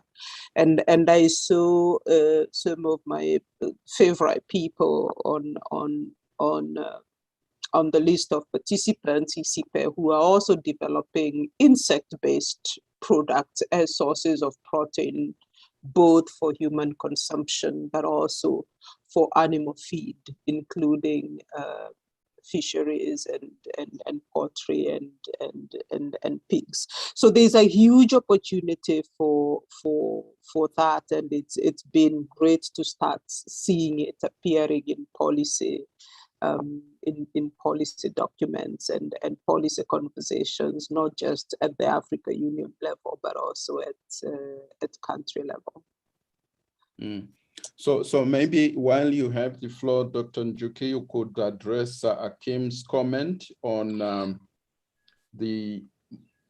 using the example of sorghum and millets as to why we're not seeing translation of these policy positions into practice. I think some of it you covered in your presentation, but in case you have anything to add. So the one of the issues around translating policy to practice, as I said, is it's very easy to come up with policy documents, that go through parliament, that get enacted. It's a whole different issue to then figure out, what do we then do with those policies? How do we prioritize the investments that are going to have the biggest impact? And I think that's where the role for a lot of the organizations that we come from, whether it's FANRPAN, whether it's FPRI, whether it's ICRISET, in terms of really supporting governments to then say, if we want to achieve food security or nutrition security or healthy diets, and that's our overarching policy goal, where should the investments be? And when I say investments, these are not just government investments. It's investments from NGOs, it's investments from private sector, it's investment from farmers themselves, it's investments from bilateral agencies. Because if we, and I'll be very politically incorrect now, if we as a continent are going to sit like ducks waiting for the EU to come and invest, they're gonna invest in the priorities that make sense for them, not the priorities that make sense for us, not those ones that meet our objectives. And the sooner we actually start translating our policy documents, our policy objectives into investment plans, and then saying, okay, you want to achieve food security in Kenya, in Zimbabwe. These are the top 5 priorities that we have analyzed and used evidence to show that they're going to have the biggest impact on our poor populations, the biggest impact on women, the biggest impact on our youth, the biggest impact on our urban populations. We need to figure that out. Otherwise, we are game for anybody who wants to do whatever it is that they want to do. We are game for the World Bank to come and say, we want a project in DRC to plant mucuna all over the place. If DRC has not figured out, for us to achieve our food and nutrition security, for us to create jobs for our young people, if you're coming into DRC, these are our top 10, and they might be top 5 priority investment areas. We need to get to that level of granularity. And it is the evidence that we generate as FANRPAN, it's the evidence we're generating in our partnerships with the National Bureaus of Statistics that are going to help us figure this out. So that's one thing. The second thing I want to say in terms of actual adoption by farmers, we have to realize that farmers are also investors. They are making decisions about where to put the resources that they have. Now, if you look at a lot of the government priorities, we have prioritized maize, we have prioritized rice. They are the biggest sources of our calorie intake in the region. There isn't a lot of investments going into our traditional foods. Markets are just now starting to develop around millets. The drudgery of some of these crops. So if we want farmers to invest in them for nutrition and to serve the nutrition of our populations, we also must invest in them as governments, as I think it was the AATF that talked about mechanization. How do we mechanize the processing of millet so that women are not spending hours just processing millet so that they can get it to the market? So farmers just won't do this because it's good for the planet. It needs to be good for them. It needs to give them returns. It needs to reduce their drudgery. And that's part of the role that we as research have, the people who are here that are value chain actors in terms of developing markets. So there's a huge role for us there to play, because there's a lot of factors that it's the seed systems. Where does a farmer get millet seed right now? It's so much easier for them to get maize seed from an agro dealer. But which agro dealer is selling millet seed and sorghum seed? So there's a lot of investments that we need to do across the whole value chain if farmers are actually going to start taking some of these crops seriously as both nutrition crops, but also investment crops. Yes, thank you. Thank you, Dr. Jemima. So I don't know whether, Joanna, do you want to add anything there? I know that Dr. Jemima also touched on the triple bottom line part of it. Do you want to add anything to this adoption issue? Yeah, I mean, Jemima was completely correct in that the whole value chain is not developed enough for the millets and sorghum, and that's the challenge, and that's that food system divide. And we often say, yes, millets and sorghum are a smart food. They're good for you. We know they're super nutritious and healthy. They're good for the planet. They're good for the farmer because of their resilience. However, we say, but they're not good for the farmer unless we can develop those value chains and make them more viable. It's going to take a major effort. There needs to be a decision to have the focus on it and develop that value chain. And there needs to be the realization of the huge need to do that. If we really are going to tackle the nutrition and health issues that are only getting worse, if we really are going to tackle climate change and the resilience of farmers, we have to make that change. So what's needed is an advocacy campaign that reaches from everyone to the consumers, to the food processors, to the governments, to the private industry, the development agencies, the research organizations, and to really sell the need, the opportunity, create that excitement around it. But, you know, this millet and sorghum movement is happening. There is going to be a major attention to millets and sorghum in the International Year of Millet in 2023. The countries that decide to act now will be able to leverage and get advantage from that. If countries can start to get their value chains in place now to take advantage of that year when huge attention goes on millets and sorghum, then they will be able to get advantage from that. So it's really important now. can I just, Simba, say one quick comment on the blue economy, because I do think that's really, really important. And I think one of the parts to help with that is to break down the silo between agriculture and the blue economy area, because the integration of aquaculture and some of the other components of the blue economy into agriculture is going to be important. And there's a lot of places in Africa that have been effectively brought in aquaculture on farm, and it's a part of a whole recycling process as well. And so if we can merge those more, would be, I think, valuable. Thanks.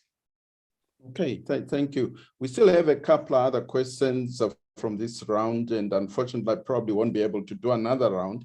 But is the issue addressed by Prof. C.D. Osho to AATF on the cassava value chain, processing and the involvement of women, whether this could be expanded? Would you need support from those that are based in Nigeria to help you select potential centers? Would you like to comment on that, Dr. Kanangira, if you're still around? I'm around, Prof.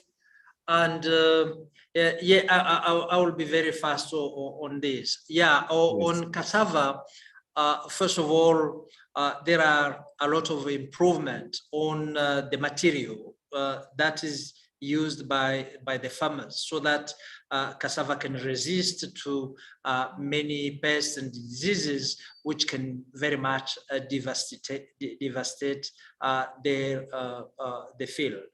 But also we had noticed that cassava is one of those crops which is very difficult to handle because it can quickly deteriorate if you don't have a processing technology which is adapted to it, and then lead to losing the opportunity to increase your income and have nutritious food, because it can easily go get aflatoxin, etc., etc. And the post-harvesting losses can be very highly increased. And this is why we came in the agro-processing, and we started with Nigeria, who is one of those using mechanization. We started with mechanization, and we have a private spin-off of AATF, which is called AgriDrive, which provide machine for cultivation and etc., all the operations. But we have also ordered, and we will be soon installing a processing plant in Nigeria still, which will now make sure that we don't waste the produce, but add value and increase the income. And that will indeed benefit many women and other underprivileged people. And we want this experience to be replicated, to be scaled up to many other countries that have the potential to produce cassava. It is a way of taking those and sustaining them through private sector. So we will be happy as AATF to work with you and identify the needs that you have, the support you need technically and other type of supports, and then learn from the experience of Nigeria and come up in Uganda, in Zambia, and other countries. So please reach out to us, and let's discuss how we can put on our plan for the next coming years or coming year on how we can support that initiative. Thank you, moderator. Thank you very much, Dr. Kanangira. It's good to know that you would welcome these overtures and potential for collaboration with partners, with FANRPAN and other regional partners in West Africa on this important, very important commodity. We had one question which was directed at Dr. John Mukuka. Unfortunately, he left earlier. But if there is anyone from COMESA or anybody else who wants to respond to the question of a private sector model that can be replicated, I would suggest that you type that on the chat, because we're a bit pressed for time. And also, if there are additional questions, I know that there is never enough time to fill all the questions that we want. Please feel free to make use of the chat box, and presenters will be able to respond to that so everyone can see those responses. So I'm now going to move this agenda to the last remaining panelists. Indeed, there was a comment from Dr. Jemima that was again reminding us that the UN Food Summit has come forward with coalitions that will move action forward, and also particularly important, the national pathways that countries have committed to see some change and transform the food systems at country level. So something related to this, of course, is the CAADP, the whole CAADP process, which hinges on the national agriculture investment plans. And a lot of countries now in Africa are in the process of formulating the second generation CAADP plans. And we've got a colleague, Dr. Cuthbert Kambanje from the FAO Sub-Regional Office, who is going to give us a brief presentation, really an appetizer, on how governments can use instruments at their disposal to promote the production of diverse and nutritious food, particularly working through the national agriculture investment plans. So over to you, Cuthbert. Remember, you have 10 minutes. So if you can just focus on the highlights, and yeah, then hopefully we can have time during discussion if you need to add some more information. Thank you. Thank you very much, Prof. And it's a pleasure to be part of this dialogue. My presentation is loaded. You can see the people I'm acknowledging on the corner there. There's a lot of work that has been going behind the scenes with the team in NEPAD and supported by FAO. But after listening to some of the discussions that we have had so far, I think some of the questions will be answered, particularly on the how, noting that there are issues related to turning results. I'm trying to move my slide.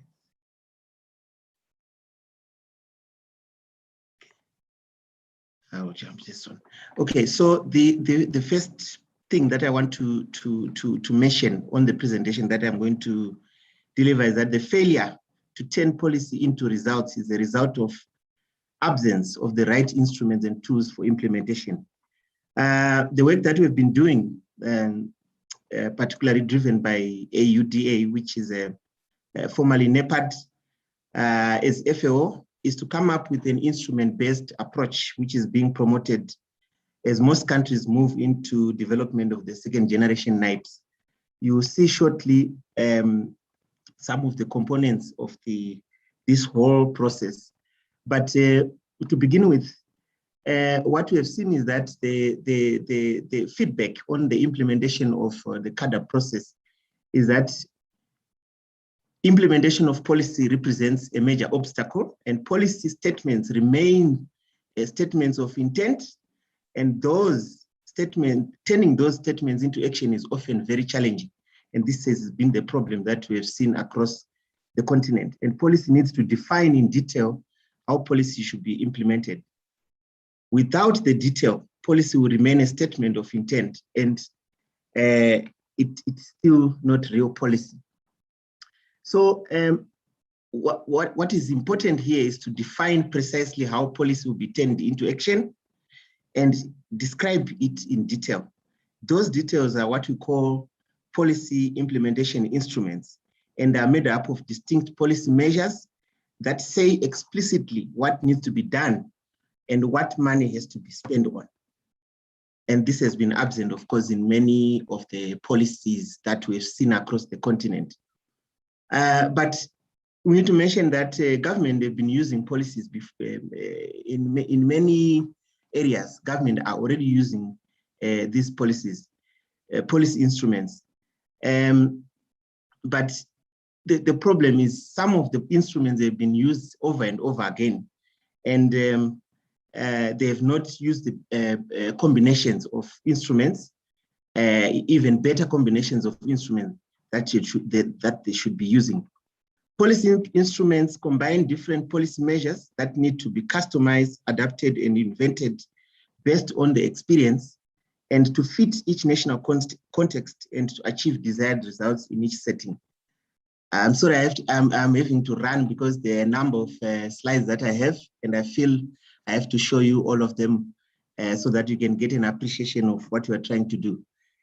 So the discussion about policy should be a discussion about the different implementation instruments we could use to achieve the results we want, which will be most appropriate or most effective in this context. What would those different policy implementation instruments achieve, and how can they complement each other? What are the specific measures that can be deployed as part of each implementation instrument? And how will the different types of measures within these instruments work together to complement each other? And then in Africa, perhaps the most widespread policy to enhance fertilizer use has been to subsidize fertilizers across the board. This is now an example. I want to go into an example of how policy instruments can be used. But the results have been expensive for governments and not very effective for farmers. The research that has been done has revealed that across the board, subsidies for fertilizers are not effective because different farms on different soils need different types of fertilizer, and one size does not fit all. And policy on fertilizer need to be sharper and smarter. Recommendation that policies on fertilizer needs to change to promote fertilizer blending, adapted to specific farm conditions, supported by soil testing facilities to identify the best fertilizer blends in different locations, and accessible to farmers, of course, affordable and available. And there has to be adequate supply of fertilizers, the capacity to blend them properly and safely, and the capacity to make best use of them. Now, to promote fertilizer blending, now we want to zero in on how would one formulate a policy instrument specifically to promote fertilizer blending. The core issue is that farmers need to have access to blended fertilizers meeting their specific needs and soils. You can do three things, or you can implement three policy instruments to achieve that. Firstly, farmers need to have access to soil testing facilities in order to know what fertilizers they need. Fertilizer need to be blended as the second instrument. And then information about fertilizer blends need to be available and the capacity to do it. I will just expand on the first one. So when we come to this policy implementation instrument to promote better access to blended fertilizer for farmers, there are a number of measures that can be specified in concrete terms to ensure that farmers have access to blended fertilizer. Firstly, duty exemption for imported fertilizers to be used in blending. Another measure could be duty exemption for imported equipment, targeted subsidy for purchase of fertilizer, incentive scheme to stimulate development of fertilizer blending firms, and a tax holiday for private sector fertilizer blending firms. You can see the combination of measures that all constitute an instrument that is used to make or to promote better access to blended fertilizer for farmers. This is just an example. So each policy implementation instrument is made up of a series of discrete measures, and the policy implementation instrument is really a package for distinct and specific measures that it contains. Some policy implementation instruments might contain just one measure, but most will be made up of several. And this will usually bring together several types of measures that are needed to achieve a specific result. In general, what we have seen, gleaning from theory, the policy instruments generally fall into about 6 categories. I don't have to, this presentation will be shared. There are regulatory measures, there are economic measures, there are communication and capacity building measures, there are infrastructure development measures, there are measures related to setting up dedicated agencies. There are measures, process measures that are necessary to make other measures effective, such as studies, monitoring mechanisms, and consultation. So whenever we think or talk of policy implementation, if we are not paying attention to the whole combination of these instruments, we will still not achieve the results that we are looking for. And this defines or forms the basis of the how that we have been all talking about as missing. Okay, so getting into a greater detail in terms of defining policy instruments.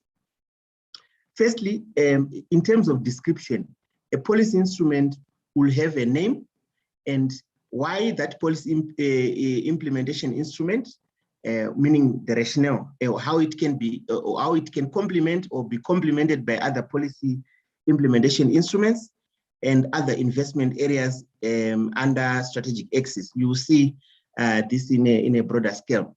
What results will it achieve? What combination of measures are necessary to make this policy instrument effective? Who will benefit from it and how? These are the eligible beneficiaries. And this, you have to match it against the one-size-fits-all that we have seen as policies are implemented across Africa. And in addition, a detailed description of the measures making up the instrument. Remember, I said each instrument must have, usually has a combination of measures, but can also have one measure. But each of the measures must be carefully defined, giving its name, what specific expenditures, who will implement it, how much, how can its implementation be measured, how will it be implemented? All those things, they have to be carefully defined. Now, with that in mind, I'm going to quickly introduce the Smart Policy Instruments platform that we have been working on together with the AU NEPAD. And this is an online platform that allows partners from different CAADP countries to apply an instrument-based approach to the development of their National Agricultural Investment Plan. And this is just a schematic presentation of the process. We are starting from the CAADP results framework, going to the national development objectives, and we set up the strategic axis in the investment plan or the National Agricultural Investment Plan, and we define in the specific investment areas, policy implementation instruments. This is what I've just been describing with very specific policy measures. This is what we would want to see in all the second generation National Agricultural Investment Plan, and you see the progress that we have made in the slides that I'll show later on. If you can come to a conclusion. Okay. All right. So I think I should highlight this. So the theory of change, which derives from the CAADP, is that the public sector creates an ecosystem of food, agriculture, and food institutions using organizational and financial technical instruments to enable the private sector to provide a supply of goods and services in production, processing, marketing, to generate all the outcomes that we're talking about, be it food and nutrition security, self-sufficiency, jobs, value addition, exports, and so on. And this is just giving you a map of all the instruments that have been developed already, which are ready to be customized, which we are providing, where we are assisting countries to customize them. And this platform contains a set of 7 strategic axes, 34 investment areas, 120 policy implementation instruments, which are all ready to be adjusted, customized at country level. And all these slides are showing an example of a definition of a policy instrument, and we have 120 of them that are defined in this way. Now, as I come to the conclusion, we as FAO have started off supporting some of the policy instruments that we think are necessary to at least get each national agriculture investment plan going. And I want to mention that before I conclude, that we have started off in a number of countries. We are working on agricultural development funds in Eswatini, Zimbabwe, Lesotho, and other countries, sector development plan agreements, which are basically value chain plans, which are carefully defined and agreed upon by different actors, support to value chain commodity associations, which are fit for purpose, support to agricultural information systems. And I want to mention now that we are delighted that many countries have taken up already these instruments as pathways in the just ended Food System Summit, which means we are hopeful that we are going to see concrete action happening on the ground. And then this is my last slide. We have generated a large amount of content and guiding documents and frameworks for the instrument-based NIPes. And we have already rolled out in-depth training in a number of countries to senior government officials in Lesotho, Zambia, Zimbabwe, Mozambique, and Eswatini. And the intention, together with the AU, NEPAD, is to expand to all countries in Africa in the next phase. And the digital platform, which houses all this guidance, is being migrated to the NEPAD website as a new generation instrument-based NIPE development portal. And lastly, FAO and AUDA are looking for partnerships to upscale this movement to bring transformation in the food systems across the continent. I would want to say thank you very much. This is the last presentation, and hopefully it is making sense to you. I think this presentation will be shared, and I apologize for rushing through some of the issues that should have been explained much more carefully. I think I'm done, Chair, and my apologies. Over to you. Thank you so much, Cuthbert, for that. And I think it ties quite a few of the loose ends.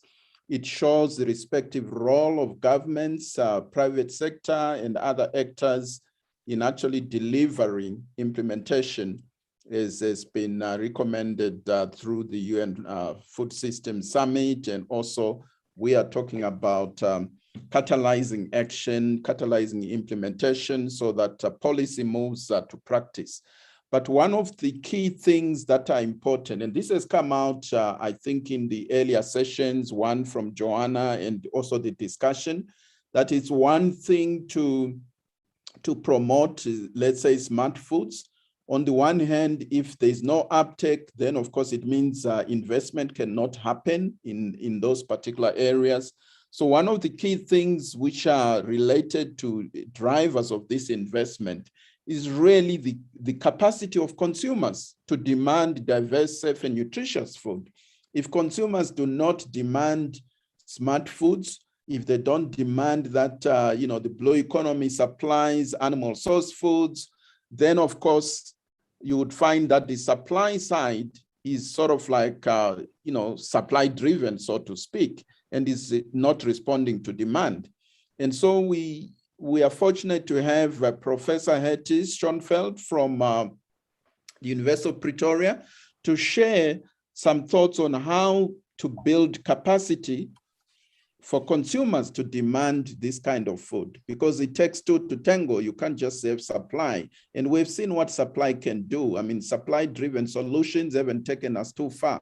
So we need to balance this with, with the demand side that is appropriate to, what we want to achieve in the food system. So, Prof, if you can go ahead and give us your presentation, please. Thank you, Professor Sibanda. Ladies and gentlemen, thank you for the opportunity to discuss with you today the role that consumers can play to demand diverse, safe, and nutritious foods. I would like to also acknowledge my co-author, Dr. Beulah Pretorius. So, one of the large barriers to attaining healthy diets is the fact that healthier diets cost more. And this contributes to differences in diet quality across socioeconomic strata. 57% of the population in sub-Saharan Africa and Southern Asia cannot afford a healthy diet. So there are diets for which ultra-processed foods supply a high percentage of total energy intake may be cheaper than diets that contain less ultra-processed foods. So availability and affordability of these ultra-processed foods can explain at least partly the shift towards unhealthy dietary patterns, contributing towards a global epidemic of overweight, obesity, and diet-related non-communicable diseases such as diabetes and heart disease, which we also find in Africa. So another barrier is the availability of food. A mere 30 crops supply 95% of the calories that people obtain from food, and only 4 crops, namely maize, rice, wheat, and potatoes, supply over 60%. 5 ingredients, namely refined flour, sugar, soy, palm oil, and high fructose corn syrup, appear over and over again in a huge range of different products. So what appears like variety is in many instances just endless re-engineering, recombining, and packaging of the same basic, highly processed ingredients. A low intake of fruit and vegetables can result in low dietary fiber intake and deficiencies of micronutrients. And fruit and vegetable consumption is lower in rural and informal urban areas than in urban areas.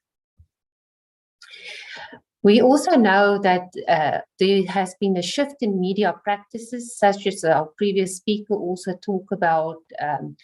We've moved away to some extent from printed media and radio to television, and social media and content sharing platforms and online gaming is where many consumers can be reached today.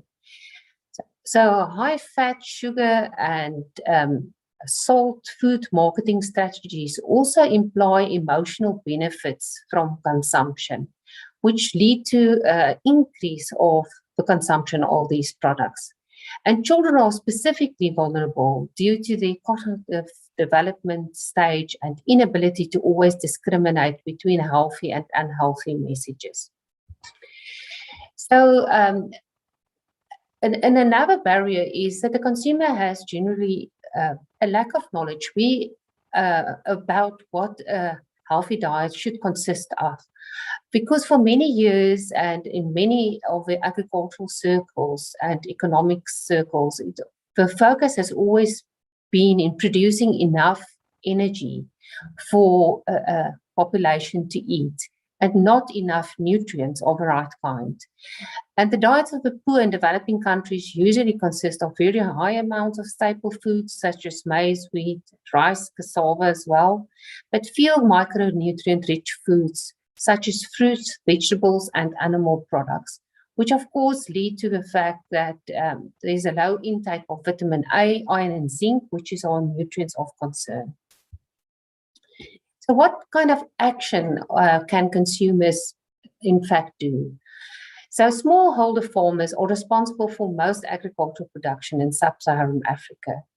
And we should promote traditional food culture and preparation techniques and increase the awareness of the nutritional advantages of indigenous and underutilized crops, as well as neglected and orphan crops. And this include aquatic foods, as previously mentioned. So there's also a demand by consumers for healthy options, and direct access to producers will encourage shorter value chains. Another mechanism is policy that can influence consumer purchasing behavior. I'm just not, as a previous speaker talked about the input side, I'm going to talk about the output side of the value chain. So a combination of different tax and subsidy policies might be the most effective way to improve diets and decrease diet-related chronic diseases, such as food subsidies, where basic foodstuffs are tax exempted, or food taxation, where, such as the taxation of sugar-sweetened beverages that has been rolled out in many countries around the world today. But studies to determine the effect of food price manipulation reported that consumers do respond as anticipated, whether at the individual or collective level. And on average, a 10% decrease in price increased the consumption of healthy foods by 13%.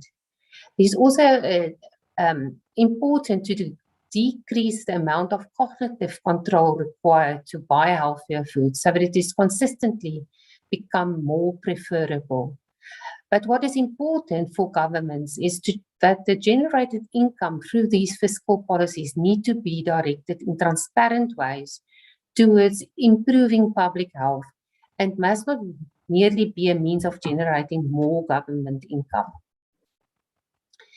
Part of nutrition education strategies to inform consumers and assist in making food choices to meet their health needs is something like front of pack labeling, where government authorities must strive to ensure that the information provided on the food packages is useful, it's credible, and it's presented clearly so it does not mislead the consumer. And consumers have reported difficulties in understanding our current nutrition labels or really using them, especially among those with low health literacy. So introducing front of pack labeling is very much something that governments are looking at that will include both positive and negative nutrients. And there's many standardized schemes that provide consistent information in the same format are recommended, and governments can choose which one they would like to use. So if we look at the food-based dietary guidelines, and we know that FAO particularly assisted many countries in developing their own food-based dietary guidelines based on local food culture, there is some overlap between most of them. First of all, is to consume a variety of food. Secondly, to consume some foods in higher proportions than others, normally your staples. And thirdly, to consume fruits and vegetables, legumes, and animal source foods. And fourthly, the guidelines on the consumption of dairy, red meat, fats, oils, and nuts are more variable and controversial. And then the last one is that there's a limitation on sugar, fat, and salt intake. Future developments will include the incorporation of environmental sustainability. This was very clear from the summit as well as increased attention to socio-economic and cultural factors, including urbanization, rapidly changing lifestyles and dietary trends, as well as climate change. So where advertising and digital marketing can be negative, it can also attract significant attention as a modifiable risk factor, not only for unhealthy food choices, but also for healthy food choices. Unfortunately, industry self-regulation of marketing and advertising of high-fat, sugar, and salt foods have in many instances been the preferred choice as part of companies' corporate social responsibility. But although regulatory policies exist, critical limitations have been identified. There's a limited scope that not only include broadcast advertising, it is general in nature and do not explicitly address the advertising of these high FSS foods. And it's not applicable to many of the current media channels and marketing practices. Weak criteria, a narrow scope, and limited government oversight or limitations of self-regulatory or voluntary marketing schemes.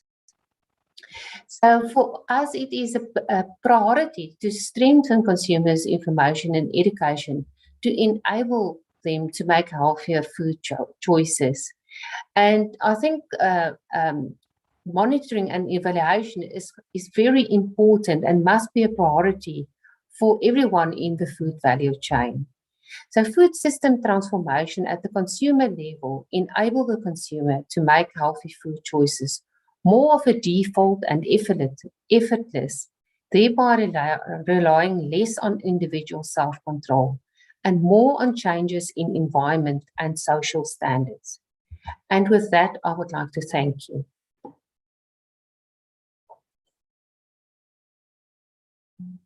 Thank you, Professor Hetty, for that informative presentation. So that's the demand side. We are seeing the marriage between the sort of input or production type policy instrument use versus the output targeted policy instruments, just to pick one example.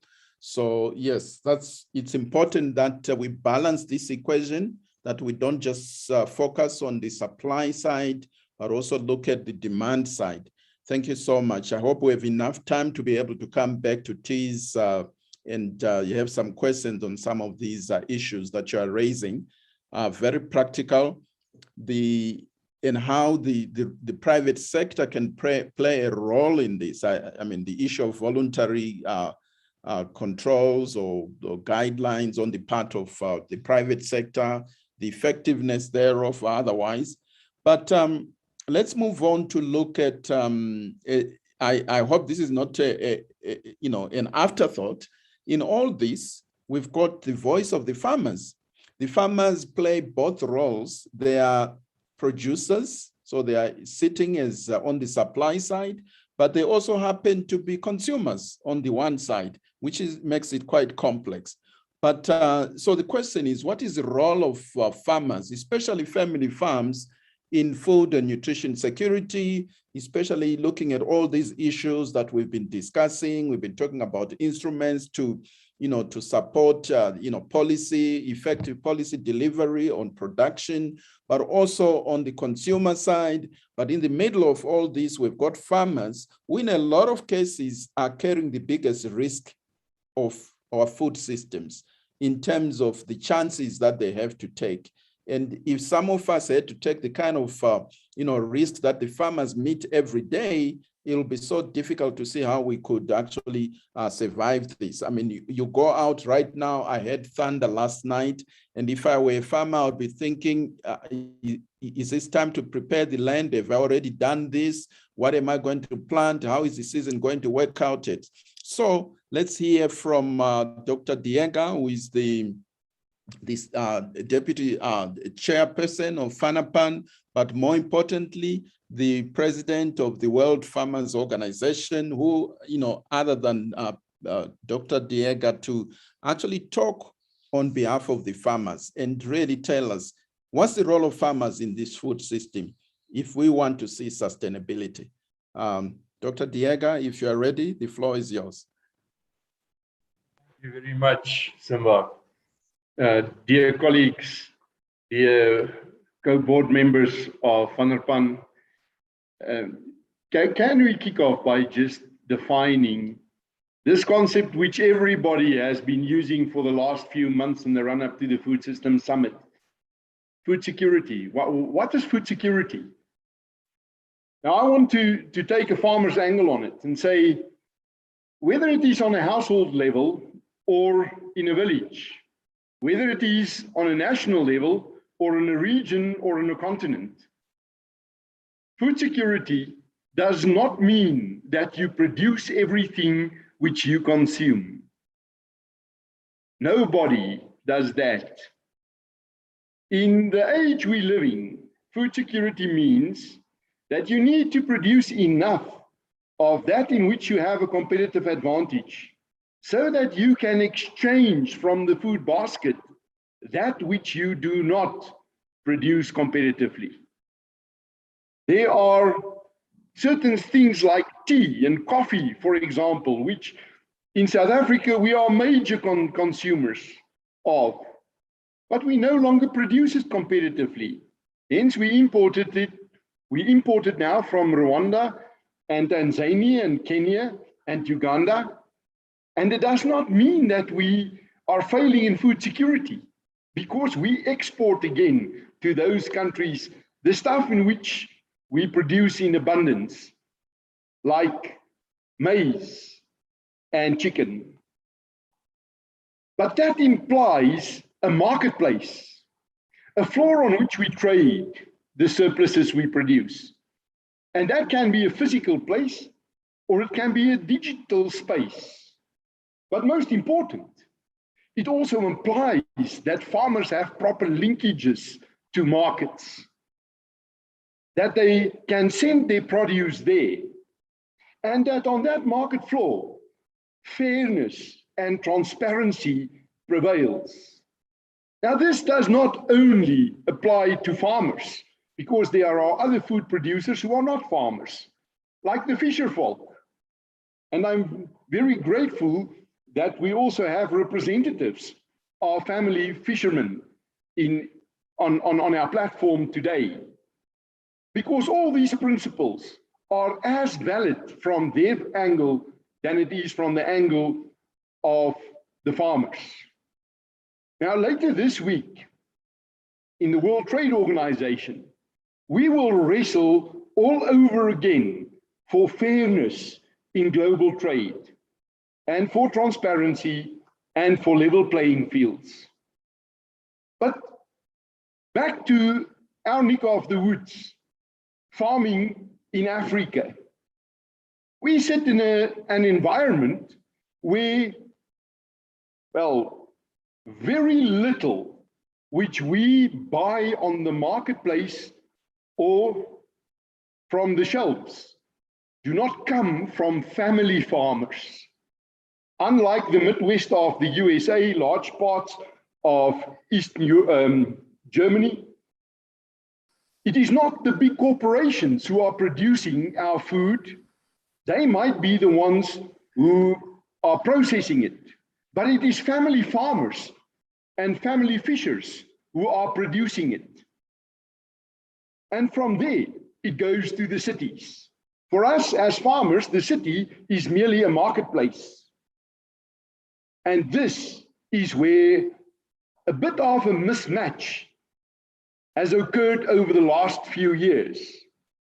You see, the marketplace has forgotten where the food comes from, especially in a younger generation who no longer have an uncle or a grandfather who came from a farm. They do not understand the world behind the shelves in shops. And that's where the tension comes in. The processes of production and the demands from the consumer to the producer is very often a mismatch, and we saw that in the debates at the Food System Summit again. Now, for us as farmers, it is very often a battle against centralization. And I can speak for a week about that, but let me summarize it in these terms. It's nothing different than the battle we have seen in the early 70s between margarine and butter. You might remember that, when butter, as the animal-based form, has been branded as the unhealthy choice, whilst the plant-based protein, margarine, is still, even today, advertised as the healthier choice. But in real life, any smallholder farmer in Cameroon or Gabon who owns one cow can also make butter. It takes a big corporation, massive technology and investment to make margarine. Not anyone can do that. And what's actually happening in various other platforms, such as the debate between animal-based and plant-based proteins as an alternative, it boils down to this tension between family farming and big corporations. And I must say, over the last few months, we can show the bruises in that battle.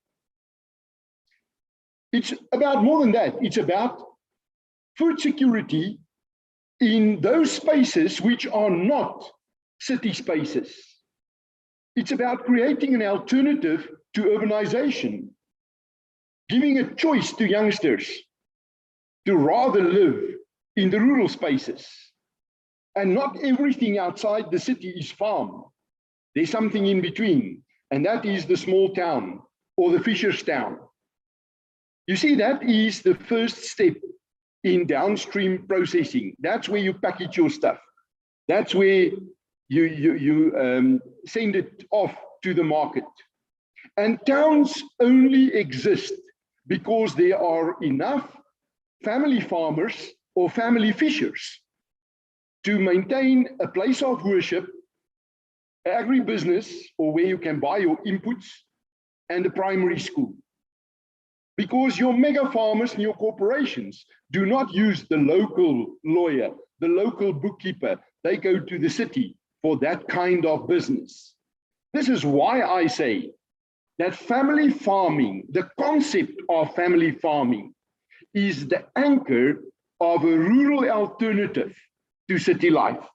And it anchors much more than just food security and family values on a farm. It also anchors the same in farm workers, in fisher folk, and in people who work in our towns and villages all over our continent. And we must guard against not losing our rural spaces, especially on our continent where we still have it. But for that, there must be a decent life on the farm or on the boat. And to have a decent life, we urgently need to commercialize agriculture and fisheries and mechanize it and modernize it so that we can produce surpluses to take to the marketplace. It means we need to embrace new technology. That can only really be done if we can communicate and engage with farmers and fishers collectively. That's why it is the mission of me and my colleagues to organize farmers. And we are calling for partnerships. Help us to give a collective voice to primary producers, the smaller and medium scale ones. Thank you, Dr. Sibanda. Thank you very much, Dr. Theo Diega there. That's a sobering thought. It's not all urban or rural. There's something in between there. You need to offer choices, especially to the young people. I think everybody talks about the need to commercialize agriculture to make sure that value addition happens. But where is this going to happen? It's already happening with the big corporates. Obviously, that's not the solution for us. So that's the missing middle that we need to see that it's addressed. And as he is appealing, as he's parting shots, they need partnerships to engage, to help them to fill that middle gap. And so it's a model of development which has evaded us for so long, but where I think we're missing it, where in terms of development model, we seem to think that we jump from the village to the city and there's nothing in between. Whereas in terms of quality of life, the in-between may probably where the answer is for a lot of people. Yes, thank you very much, Dr. Diega. So this kind of brings us to the end of our, keynote as well as panels. It's been a busy morning. There was a lot of information to process. And as usual, the challenge is how do you put all this together to make something meaningful? Remember, we are guided by our theme here, which is to catalyze action. Yeah, we've had a lot of, confirmation of some of the ideas that came out of the Food Summit. We've had a few new ones, but ultimately, if no implementation happens, we're back to square one. We've got possibly, 10 minutes, maybe slightly less, to field some questions from the floor. If there are any comments specific to directed at a specific presenter, please indicate. If we can keep the comments short, one question per person and very short, and I'll also urge the presenters to respond accordingly in a very concise and to the point manner. Do we have any comments for our presenters in this session? Particularly, we heard from Cuthbert from FAO, the policy instruments.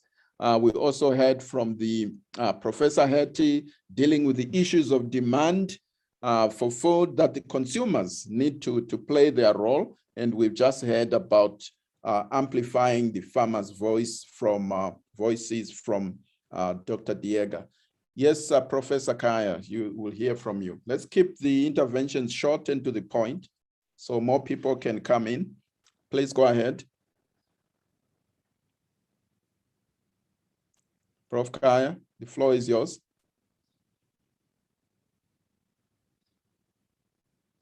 If you are speaking, you're probably muted. We're not hearing you. Sorry, I was muted. My question goes directly to Professor Hetty. She talked about the various barriers for consumers. And what I didn't see, the barrier on the issue of attitude and culture, because I think that one is preventing a lot of consumption of these so-called micronutrients in most of the countries. I don't know whether she has not experienced that in the study. Thank you. Okay, thank you, Dr. Kaya. Prof, we will ask Prof. Hetty to respond to that at the opportune time. Do we have any other comments or questions?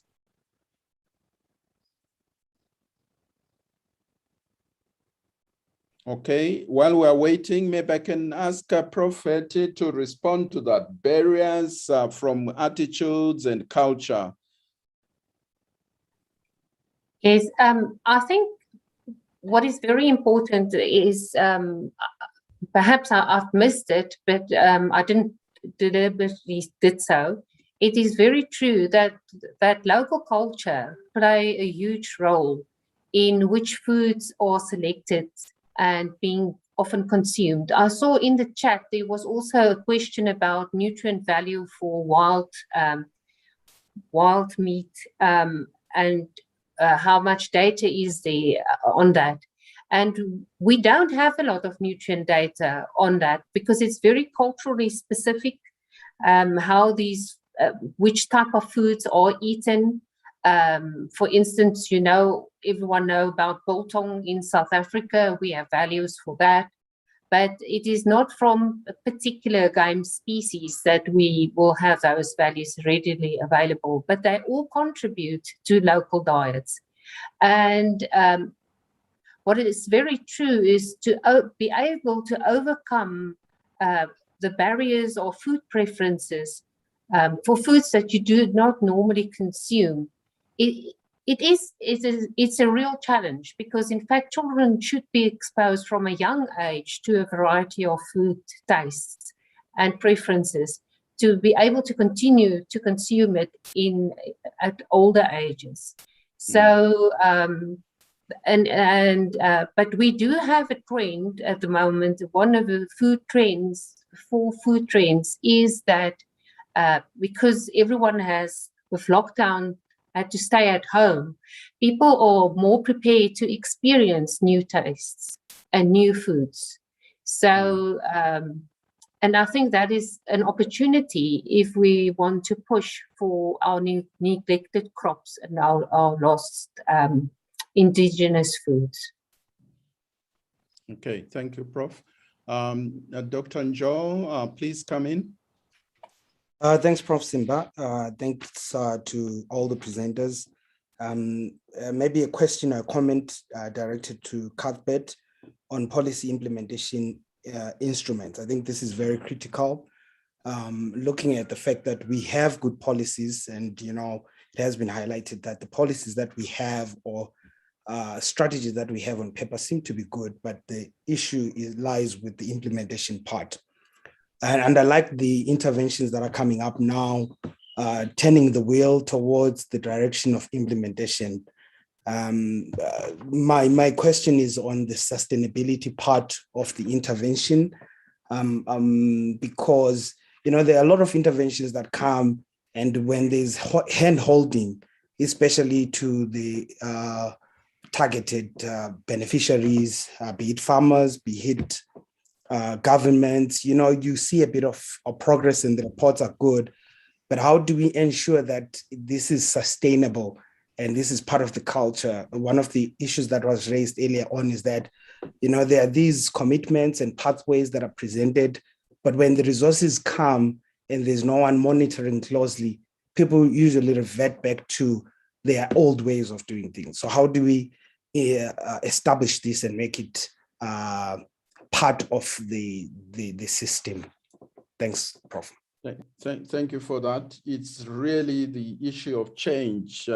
Yeah, people generally tend to go back to the past, do the things the way they're comfortable doing. So how do we make sure that change is sustainable? Yeah, that's a great question. And maybe the panelists, any of the panelists could probably look at that in their respective focus. Can we have maybe one or two other questions before I ask the panelists to respond to that question? There was also an earlier comment from the chat. I'm just trying to locate it here, which I thought had not been quite addressed. Yeah, this was the issue of family farms and home gardens proving themselves to be so, valuable, especially during the COVID-19 era. I think this is something that was mentioned earlier on as a solution by shortening value chains. In other words, supply chains being shorter and probably relying more on local, supply as opposed to across the border and things like that. So maybe this is something that could be addressed by our panelists as well. So we have those two questions. Do we have any other question just to cap this question and answer session? Any other comments? If not, let me give an opportunity to our panelists to respond. There's the issue of how we sustain the change or transformation, the need for hand holding, and then secondly, the value of value chains. Sorry, ma'am. Natalie? Yeah. Yes. Can you speak now or not? Sorry? I heard my name. Yes, you wanted to ask a question or? Yeah, to add a comment on Haiti's presentation. Yes, please. Yeah, because someone was questioning that maybe she has missed the cultural point. Although myself, I could see in her presentation that we can include our cultural values, because she says the traditional way of eating, we should really promote that. And then she was insisting on education of our consumers. So I think she has really included that way, that what you are doing is absolutely good. And then we have to share to convince our people that this cultural value, there might some changes maybe due to science, but it doesn't mean that we have to cut it off. Well, if I take the example of Madagascar, where we think though, you are rich when you eat meat, when you eat zebu, beef. Whereas poor people think that when you eat beans or whatsoever, they do that because they are poor. Whereas these beans that are among our tradition, and then you can explain for them now that not necessarily the zebu have to be linked to that, but that's how she said consumers' education. So I think she hasn't really missed it. On the contrary, I think really she's really inviting us to make more education for our consumers. That's my point of view when I listen to her. Thank you, Natalie. Great point. Yeah. So to associate the kind of food we eat with, wealth status and all that, which in fact, in some cases is the cause of diseases and other conditions, NCDs. So this is a very complex situation where, especially the young, that they would run away from the traditional foods and think that this is a sign of poverty, when in fact, this is the correct way to eat. So that's a great point. Yeah, we still have the other questions that need to be responded to. I don't know if anyone wants to take that on board. Cuthbert, Professor Hetty, Dr. Theo, you asked for partnerships for farmers to be able to continue to engage. Now, the question is, how do we sustain this change? I think everybody right now is aware of the need to change, and we want to keep this momentum high. What is it that we need to do to make sure that we don't lose out on this open window and that we can sustain this energy? Okay. Can I start, Prof? Yes, please. Yes. Very interesting questions, and I'm happy that question is coming up. I want to start by bringing back what the keynote presenter spoke about, Dr. Jemima, if I'm not mistaken. She spoke about path dependence, and I was just wondering, where is the path dependence? It's not just in government; it's even here in among development practitioners. We are so stuck in the way we've been doing things, such that we don't want to change. It's very painful, but that's the reality. The question of project format versus transformative and systematic interventions is a major one.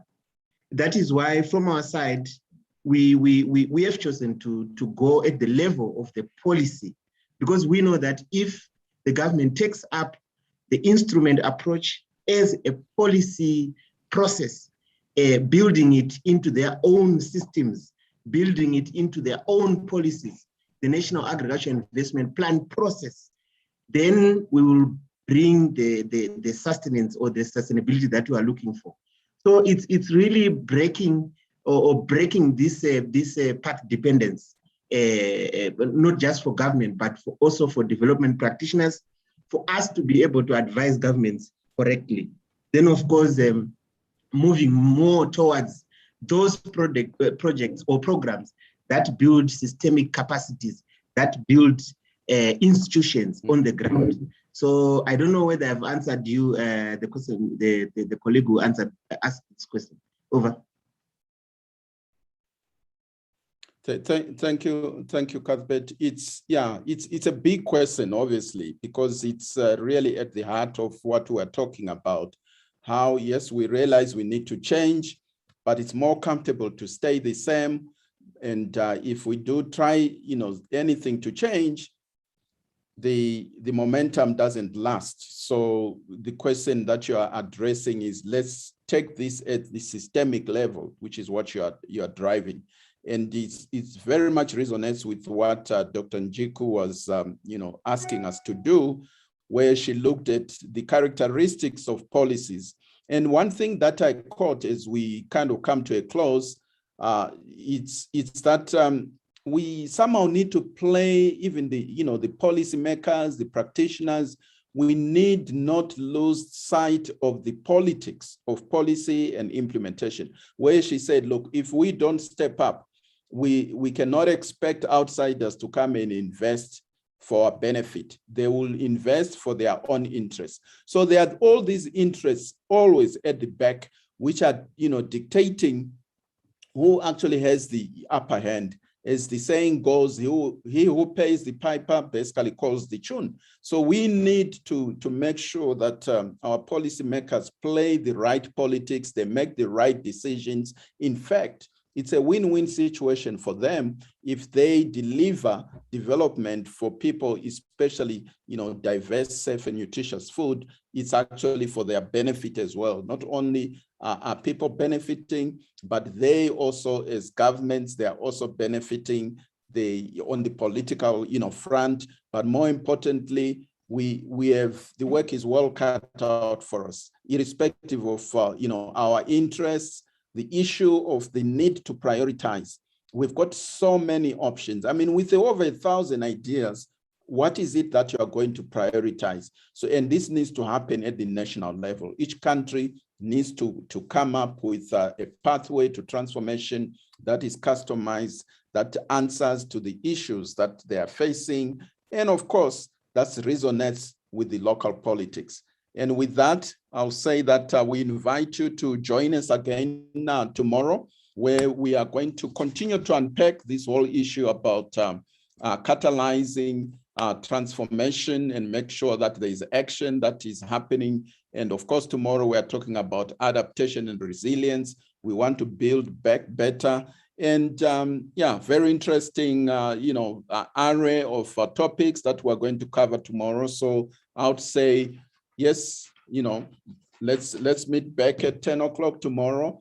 I'm told that we missed an opportunity. I hope it's not too late. We still have quite a sizable number of people online.